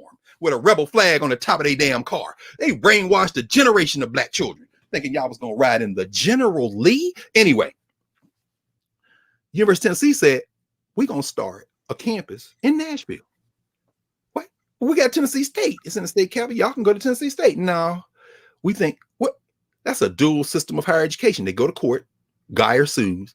And what happens in the late 1970s? After a decade of litigation, Tennessee State becomes the first school in American history to absorb a white school.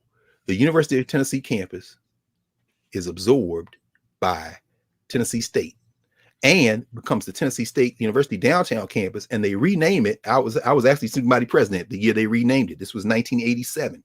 I helped them cut the ribbon. The great Avon Williams. Y'all look that name up because his law partner, his Jegna, was a man named Z. Alexander Luby out of the Caribbean.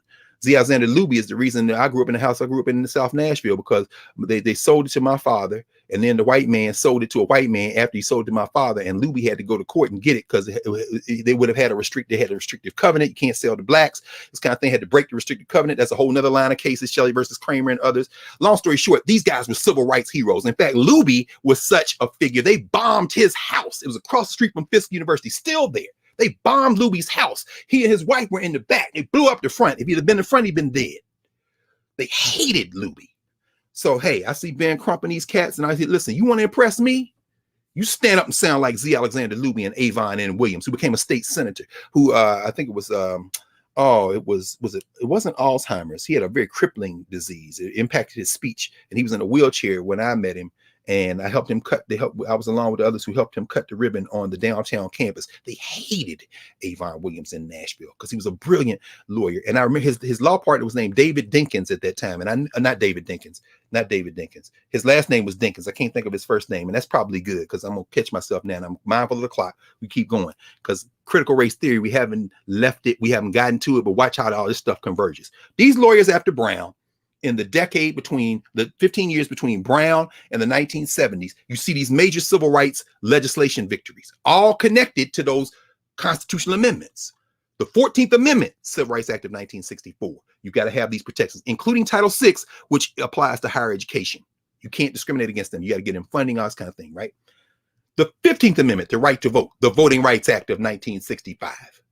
Okay, you got to protect the right to vote. Okay, this is a problem. You got pre-clearance. Y'all been discriminated for a long time. So before you change anything, we got these laws right now. We got to see what you're doing. No more poll taxes, no more literacy tests, no more all this stuff that these hillbillies are now trying to put back in, thanks to their hillbilly chief justice of the Supreme Court and all his white nationalist friends and a couple of complicit Negroes like Clarence Thomas.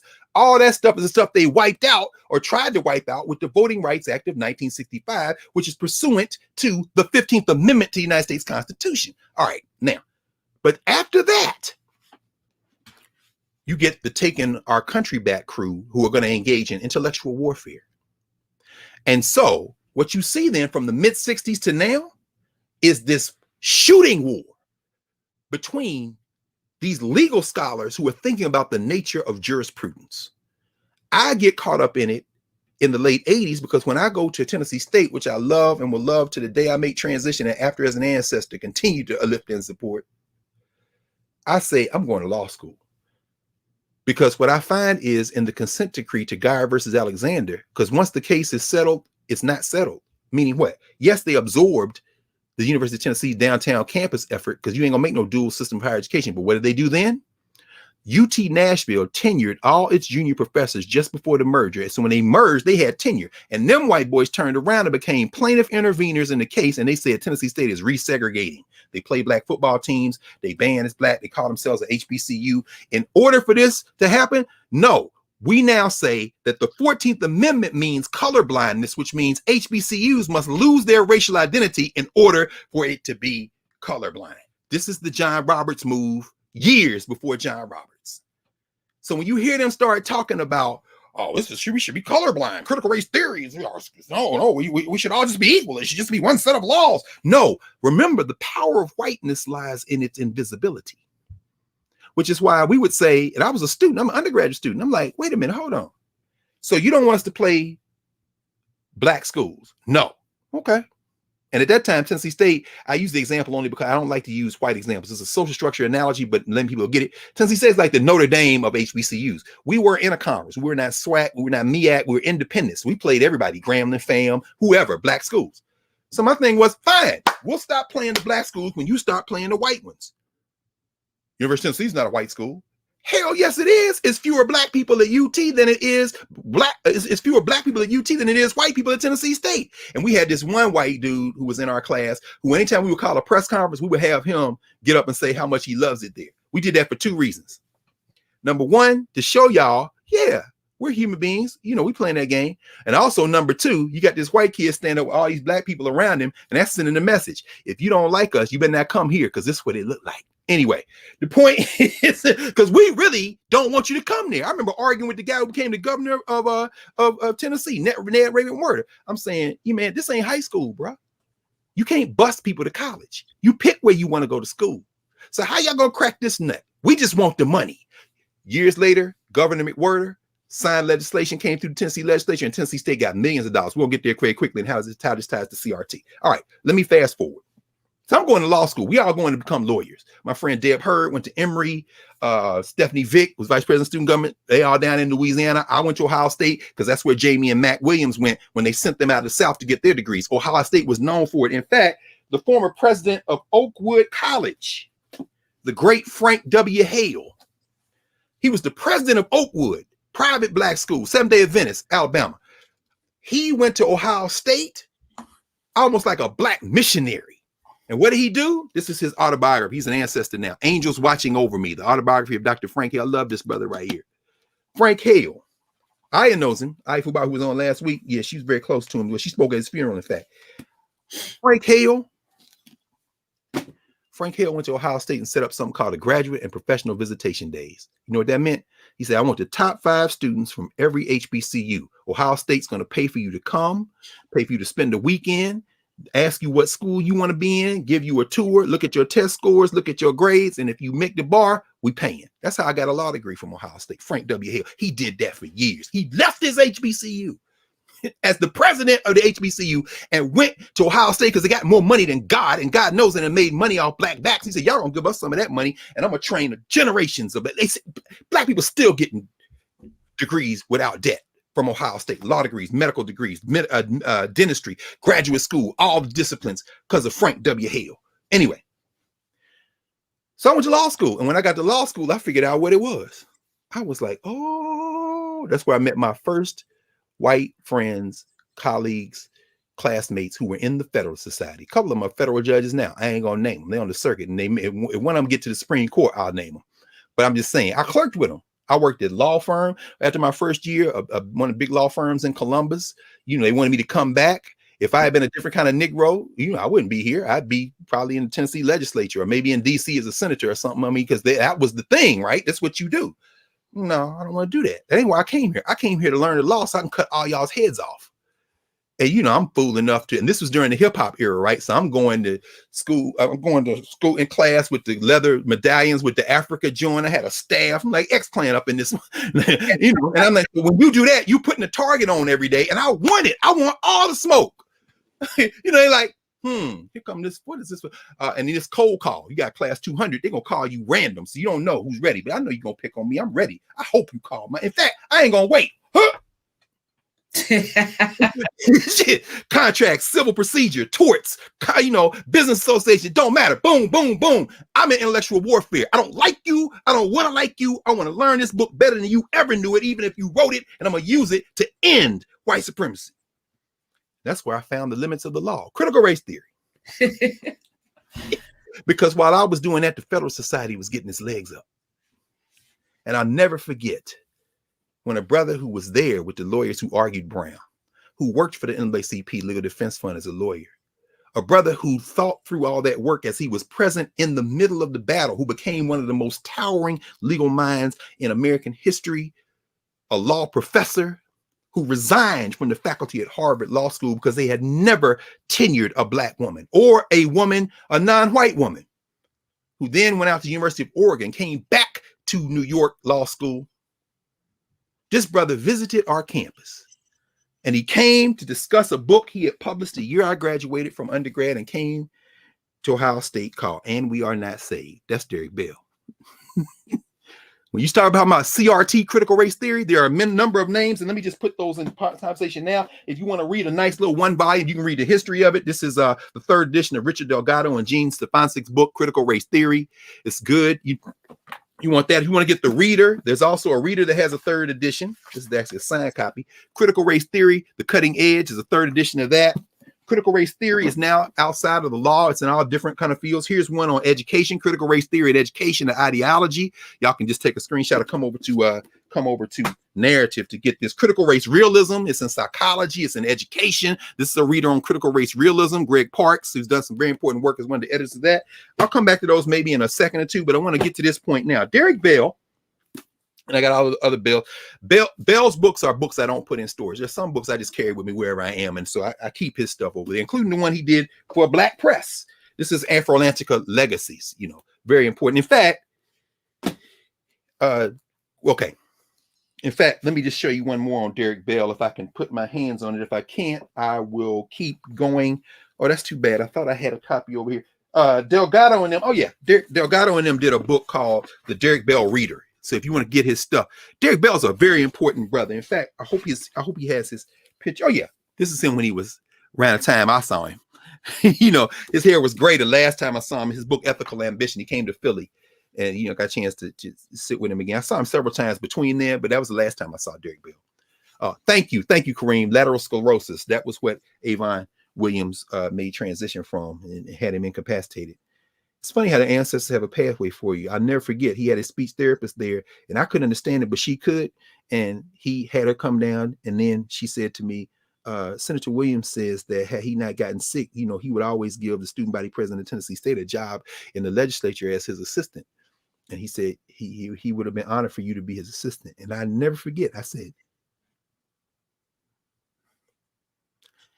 you and your partner help my daddy save our house. Y'all want to know why I don't mess with the United States of America? Why we had to create an Africana studies framework? Who are Africans to each other? There was a headline in one of the Nashville papers, and they had Avon Williams stand up like this. And the headline was the most hated man in Tennessee. Yeah. That's the social structure. I never worked for Avon Williams. I didn't have to. Because when you see me, you see him. Sounds never dissipate. They only recreate in another place and time. Understand that. Anyway, so what we're saying, let me continue. So I met Derek Bell. My man David Williams, who's now an ancestor, was a professor of tax at the time, and he was like, he's the one who introduced him. So we sitting there, we talking, so soft spoken. Yes, and so I think we have to rethink the way we think about the law. This book, And We Are Not Saved: The Elusive Quest for Racial Justice. He's not the only one. Some of the other people I named are considered founders of critical race theory. I show you a table of contents. Critical race theory is the idea that, okay, let me pause here. So I want to make sure that y'all understand this very kind of technical thing, but I'm going to talk about it very quickly in a way that's not technical. Remember when I said that after Brown versus Board and then the 1960s legislation, you see this pushback, this white lash, as Van Jones might say, even broke clock is right twice a day, white lash. What you see is you have a school of thought that has begun to form and around maybe post-World War II, and then really begin to get momentum in the 1950s and 60s. It's called legal realism. This is at law schools, meaning the one that trains the lawyers and writing the law journals and the law professors. Legal realism is a sense that legal realist theorists and scholars believe that law as a concept, law is really about function. In other words, law it changes from era to era and from situation to situation. Law operates as a function. It rather than an abstract concept. The abstract concept cats are like the formalists, which is why I said it's Federalist Society. The fact that they were at University of Chicago, when they cats at University of Chicago, that's like a bastion of this law and economics theory. In other words, it's quantitative. You can apply a formula and get the same outcome. Now, of course, what the legal realists are saying is that's not true. So no, the law has to be malleable, has to shape to different situations in society. Now, that doesn't mean that the words don't mean what they mean, but you have to apply those words in the context of the society you live in. By the way, did y'all see where that hillbilly in Tennessee? I should stop saying hillbilly because that's an insult to hillbillies. That it really is. I mean, I'm from Tennessee, so I know what hillbilly looked like. I mean, we grew up, we talked about D4 Bailey, you know what I'm saying? Who had a shoe shine shop down 12th Avenue South, near, who was the first black dude in the Grand Ole Opry, whose harmonica introduced the Grand Ole Opry on the radio in the 40s. When you hear that harmonica sound like a train, that's the great D4 Bailey. But at any rate, they may consider him a black hillbilly. So I ain't gonna talk about hillbilly. This white nationalist out of East Tennessee was saying that the 3/5 compromise really was for ending slavery. Huh? Wait, the legal realists might say, well, is it flexible enough? And let me just show you, because that sounds crazy, right? So if you're watching commercial mass news media, they say, oh, this guy's crazy. Pause. Sean Wilentz. Sean Wilentz, the George Henry Davis, 1886 professor of American history at Princeton University. He's written a number of books.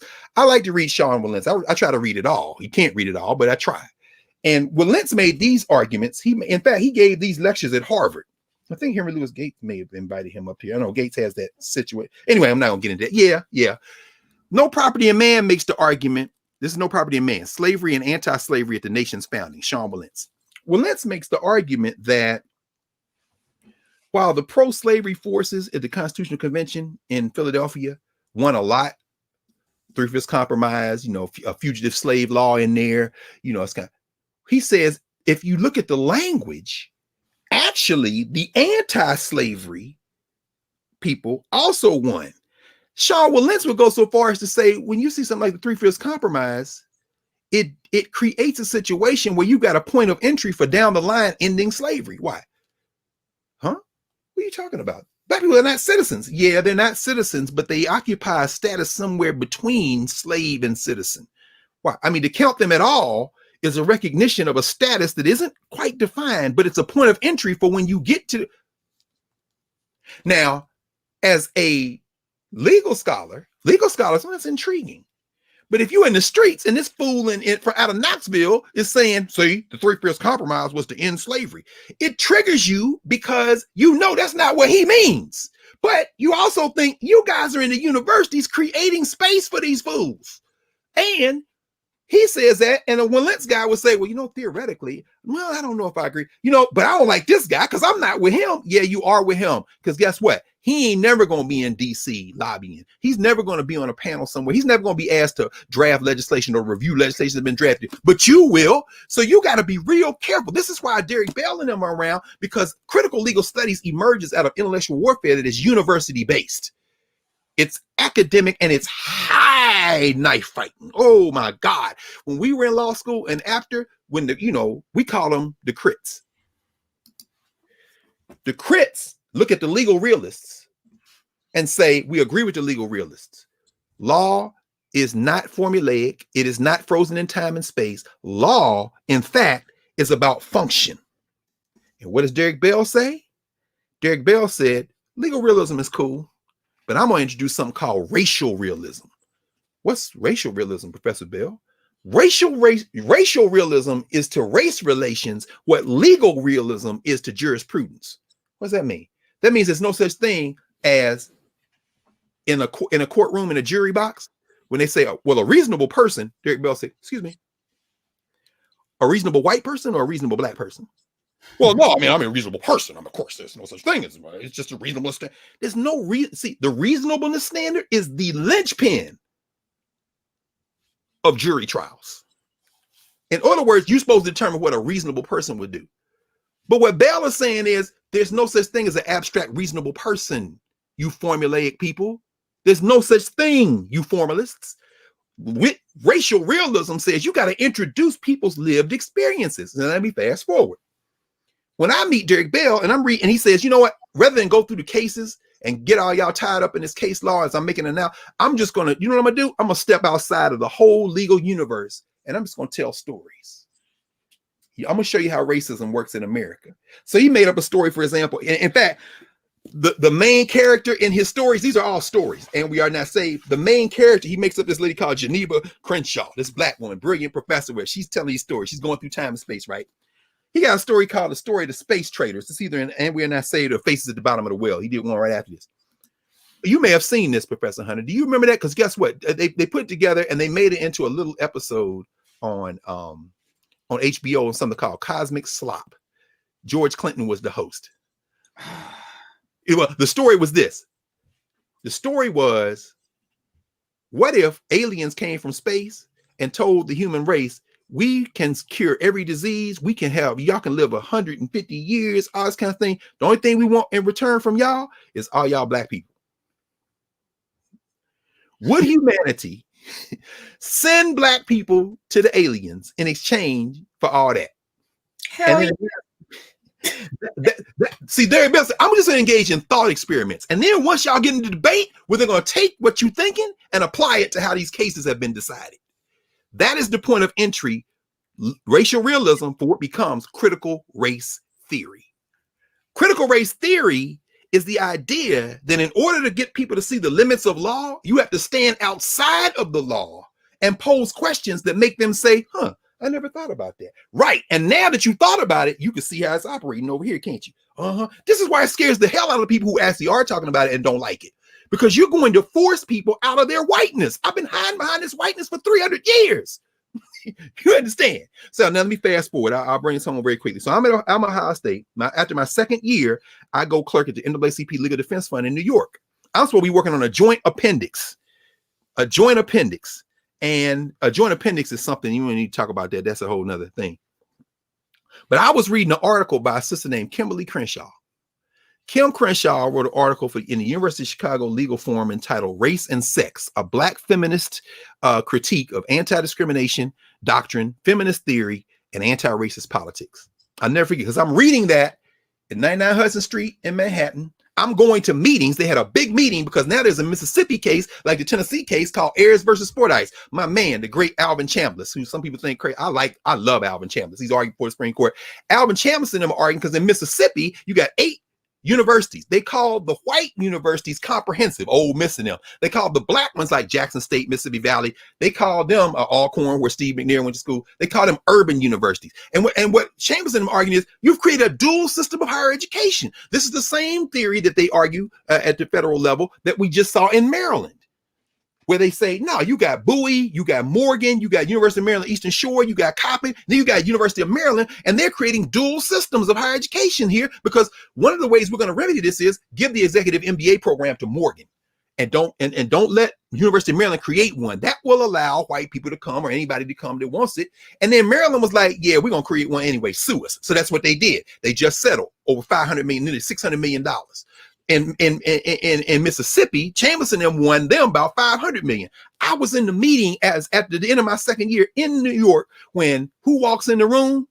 Dinkins. Dinkins was a law partner of Avon Williams, and he was like, "What you doing here?" I said, "I'm here to keep an eye on you," because the battle in the Black legal community was whether or not integration had failed, and whether or not we should be arguing these cases on the side of integration if it means the Black schools will be overwhelmed and they will change from Black schools to white ones. And it was I remember sitting with Julius Chambers having this conversation. Man, you argue Schmar versus Charlotte Bedford. Is this what you thought would happen? But in my mind, I got Derek Bell in my mind, because what critical race theory does is have us even rethink, what was your objective? Was your objective of quality education or to be next to white people?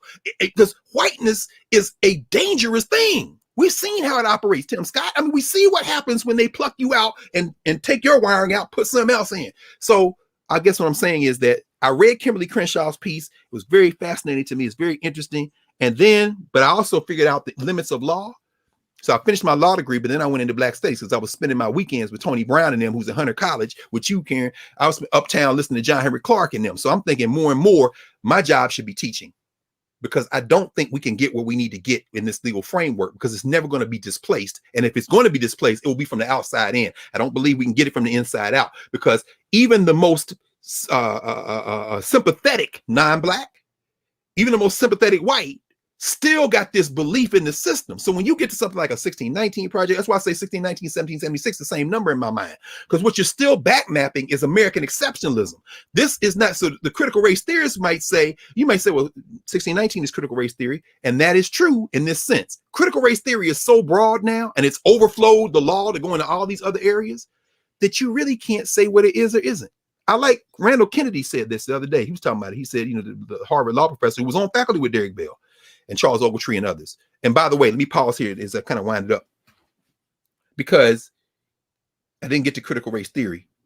I did, but I want to make sure everybody understands. Racial realism then kind of gives birth to critical race theory.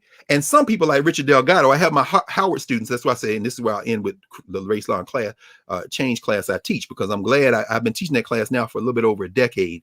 In fact, the first group of students I had included a law student named Angie Porter, who helped me imagine that class, and oh my goodness, Keela Crane, who worked for the NAACP for years. And that's when I got a chance to talk to Alvin Chambliss again, who I hadn't seen, because in that meeting at the NAACP I was in as a law student, Alvin Chambliss came to the meeting and he was roasting them. He said, "I can't believe you Negroes in here talking about integration." Always fiery. So I finally, years later, I said, "Man, you were speaking my language in there." He said, "Yeah, man," because I had done a continuing legal education thing on Title VI.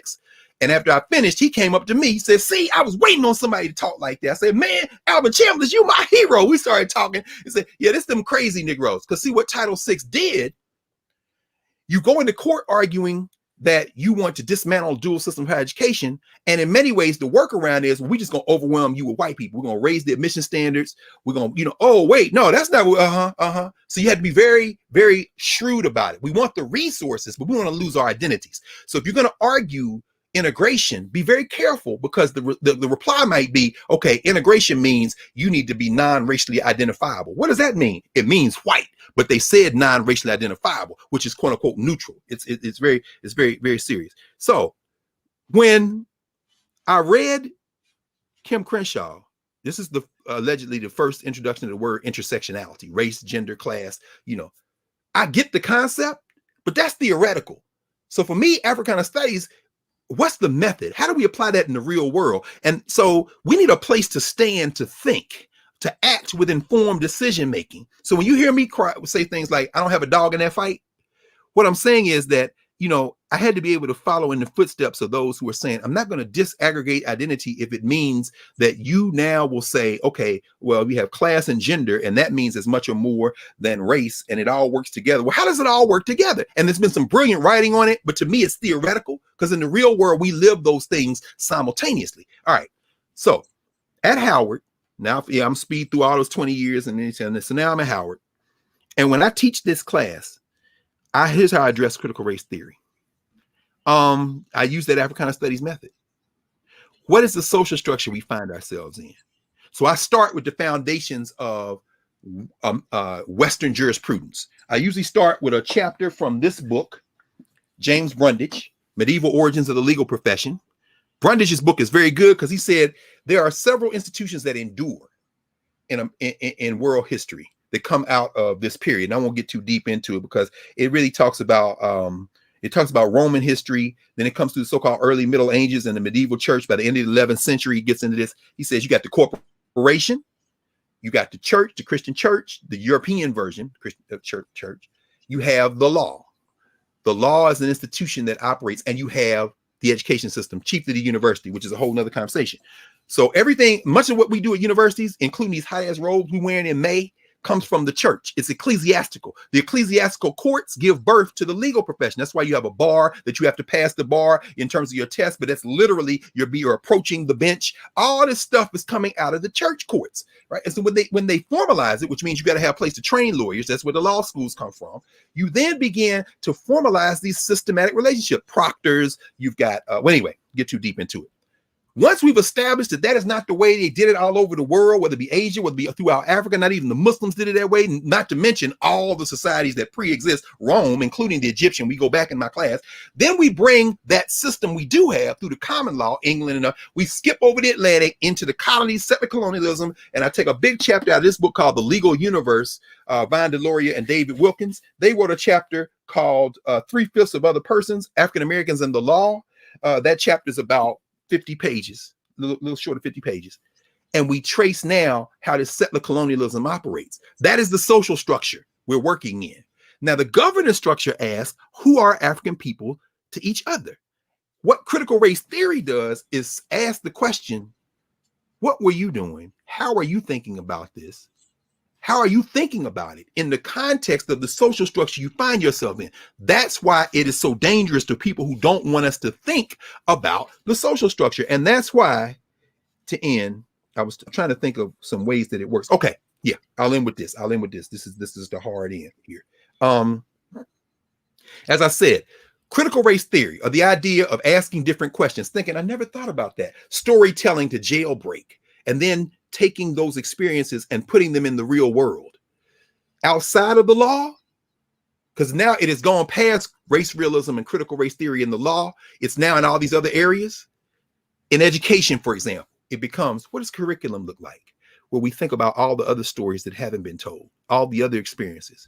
In psychology, it looks like you go into counseling, but they don't even know. The first thing you should ask a Black person is, how your mama know? It's in medicine. Okay, you got all the technical skills, but you didn't even ask about that lady's granddaughter. So what I know you have to now. This is what Bell is saying.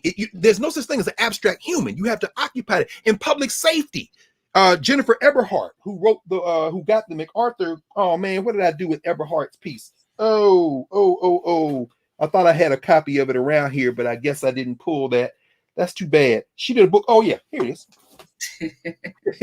Jennifer Eberhardt. She wrote a book called Biased, Uncovering the Hidden Prejudice That Shapes What We See, Think, and Do. Eberhardt. So when you see that jury in Minneapolis that you and Angie talked about, and you and all the other lawyers talked about as well, what are we worried about? We're worried that when they say reasonable person, that defense attorney is trying to get one person over there to think reasonableness means him, means white. I'm a white man, you a white man. So it's kind of like, and you see now they're appealing on the idea that they got to throw the case out. Why? Mm-hmm. Because one of the Black jurors went to a rally. Well, what the hell? You had a whole hillbilly horde in Washington, D.C. They tried to overthrow the damn government, and y'all ain't been. No, but he went. So, what you would argue in critical race theory, public safety, see even jury selection, administration of justice, all these areas that cause the law. Inside the law, contracts. When you go to negotiate for a car, Kim Crenshaw, and I would agree with her in terms of intersectional analysis, if you're a black woman, then are they going to give you a different interest rate? Are they going to try to move you into something else? In torts, what does it mean for assault and battery? What does it mean when you kick in the door saying, drop your weapon? But at the same time, you saying drop your weapon, it's like, drop your pop, pop, pop, pop, pop. What? You would never do that. I mean, public law, which means constitutional law, statutory law. How are you interpreting that statute? When you say that this is colorblind, what does that mean in real life? Because now you've stripped this institution of this protection, but you said you were being fair. Property law, the same kind of way. You know, what does it mean when somebody comes in and does what you've reported on in your show, and even here we talking in your radio show, and then here as well. You come in and get an appraisal, and it's $500,000 less because they realized you were black. And then you said, that can't be true. Let me get another appraisal, take all the black pictures down, leave, get my white neighbor to come over. And the appraisal is $500,000 more, like it was in the Bay Area a few months ago.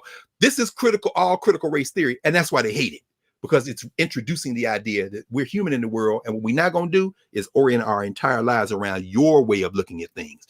Your way of looking at things is dying. I'm going to stop with that for now. And I didn't put out the clarion call on Twitter for questions, so I'm going to take Vicky's. Do you think we should have a curriculum designed in public school around critical race theory, and at what age? Thank you for that question, Vicky Locklear. And as she poses that question, and again, thank you for that awesome breakdown. You and I were talking, I've been talking with Urias and Carl and others about, how we shape narrative. We use syllabi, yes. We have curriculum, but it's all also through a white lens. Yes. The way in which we teach in academia, high school, grade school, kindergarten, higher ed is conditioned, not how we learn. One of the very first conversations you and I had, you described, the African teacher around the tree with the children, and the conversations which led to Socrates emulating that system. And is what we do every Saturday is what we're doing in narrative. And as we start to think about, even I had this conversation with my class on Friday, I'm like, I can measure what you can regurgitate, but I really can't measure what you learn. And so the learning process in this critical race theory, when you said it resonated with my soul. This is a distraction.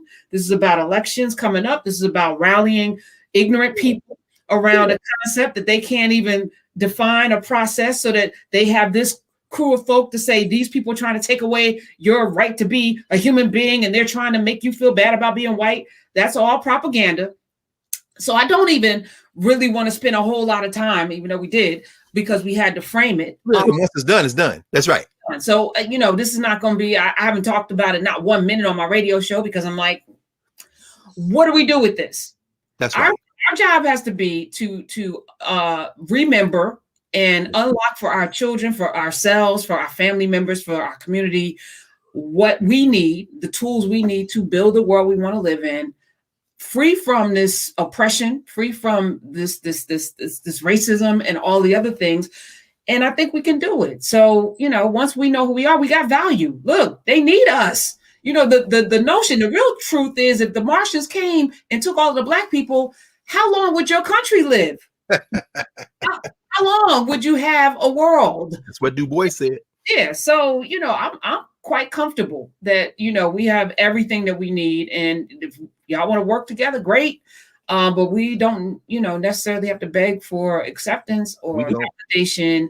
And like you said, I wish that they had thought about that separate but equal. Give us the same money, give us the same opportunities, give us the same things. We don't want to sit next to you. And I don't want to define myself by your lens. I don't want to define myself. I don't want your proximity to shape the way I view the world, whether you're sitting there or not.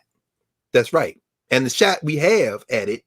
So I didn't pull this book. I have it over here. I usually keep it around close. I keep some of the veterans, the Bell era veterans, close. One of them is Judge Robert Carter. Robert L. Carter, who's an ancestor. He was the youngest member of the Brown versus Board of Education team, the lawyers. The great Spotswood Robinson and Oliver Hill, and of course Thurgood Marshall and others, Jack Greenberg. He wrote his memoir, Question of Justice. And one of the things that is raised is in his memoir, and then Bell raises this as well, because Bell was a junior guy in those conversations as well. what was the significance of that doll test? What about the white psyche warmed to the idea that black children picking white dolls was something that then meant we must integrate?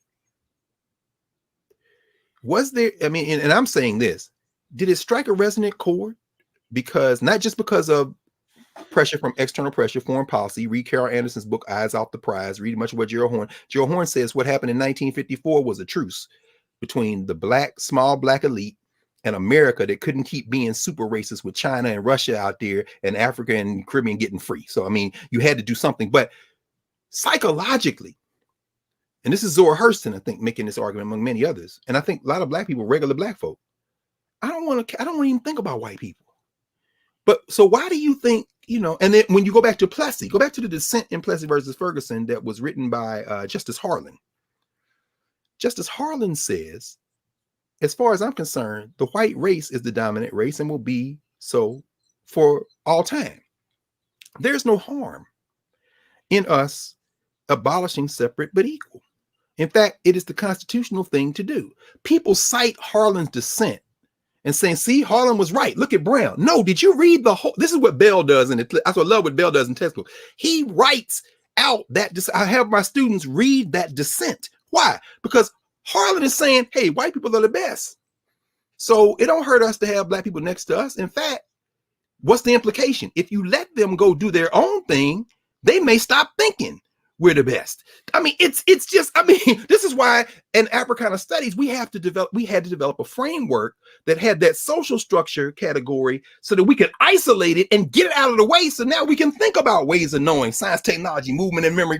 Because, and what happens in critical race theory conversations is y'all haven't made a distinction between a social structure and a governance structure. So you keep trying to come up with ways for these people to see you, and you making these arguments. And so that's why I don't think critical race theory should be the foundation for any curriculum unless you define critical race theory very specifically. See, I don't think that we should be grounding curriculum in anti-racist work, because it reinforces the idea that we exist somehow to serve this common humanity none of us ever been to. You should ground a curriculum, as you say, in learning about human experiences. Du Bois wrote this in the 50s, and he says, what the Negro wants is not segregated education. What the Negro wants is not integrated education. What the Negro wants is education.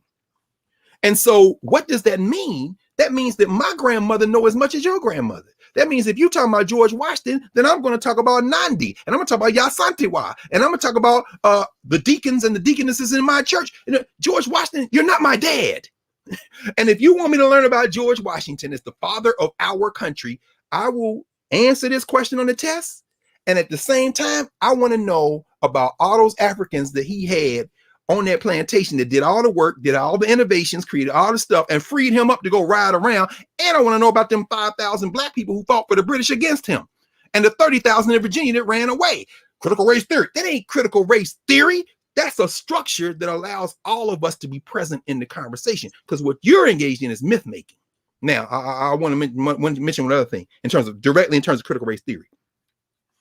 I also have my students read an article written by Richard Delgado called Liberal McCarthyisms and the Origins of Critical Race Theory. It's in the University of Iowa Law Review. I forget the exact pagination, but and look, by the way, this is like inside baseball. Maybe 5 people want to read this, but just so, because the also thing I have a problem with is, because this is what you said, we all are human. We all have the capacity to learn, but that don't mean that everybody is at the same stage in our learning process.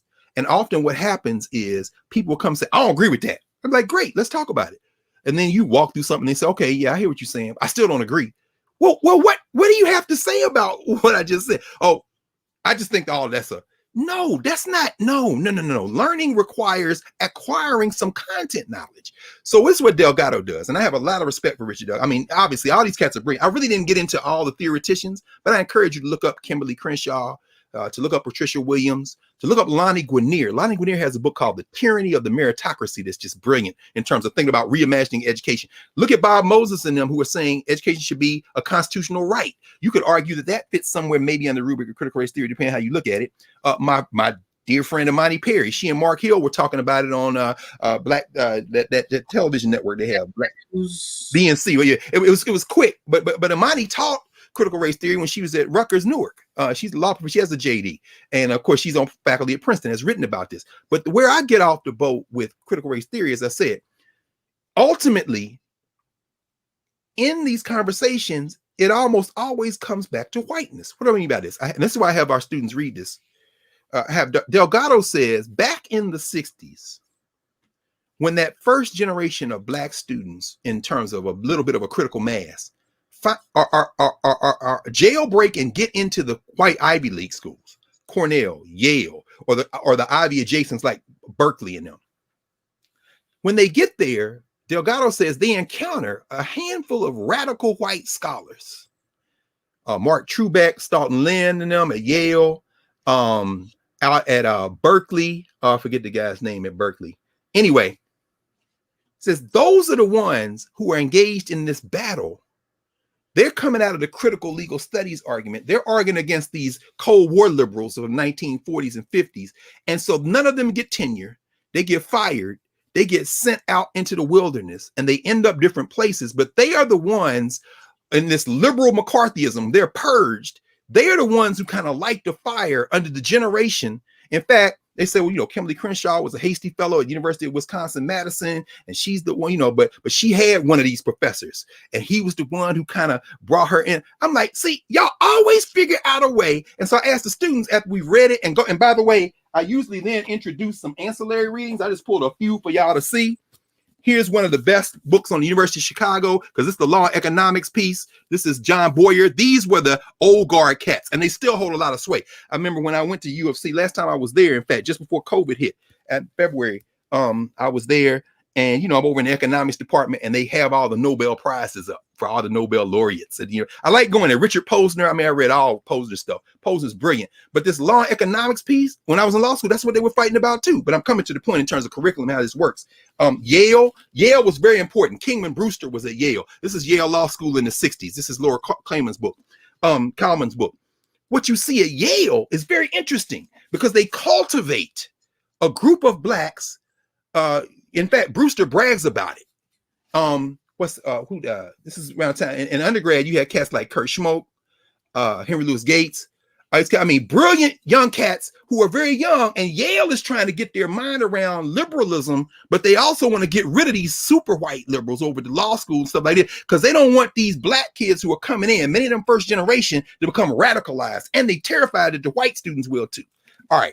And then finally, in terms of universities, Clark Kerr. This is his 2 volumes on the University of California.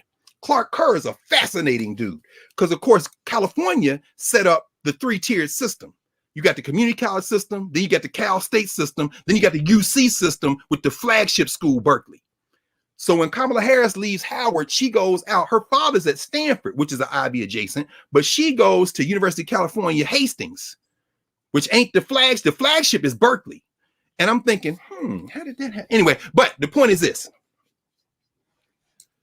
Kerr also pushes back on the structural finding. What does it have to do with K-TEL curriculum and whether critical race theory should be taught? What you find is that, and when I ask the students after we read, I ask them, now what's missing in here? And often they say, no, I don't know. I said, well, I'm gonna be quiet till somebody tell me what's missing. And invariably, because they are students at Howard, one of the handful of HBCUs, like University of North Carolina Central University, Texas Southern University, Miles College in Alabama, Florida A&M School of Law. I mean, we got Black law schools. They say, you know, he didn't mention Pauli Murray. Right. Who else? And then the flood comes. He didn't mention Charles Hamilton Houston. Nope. He didn't mention Spotswood Robinson. Nope.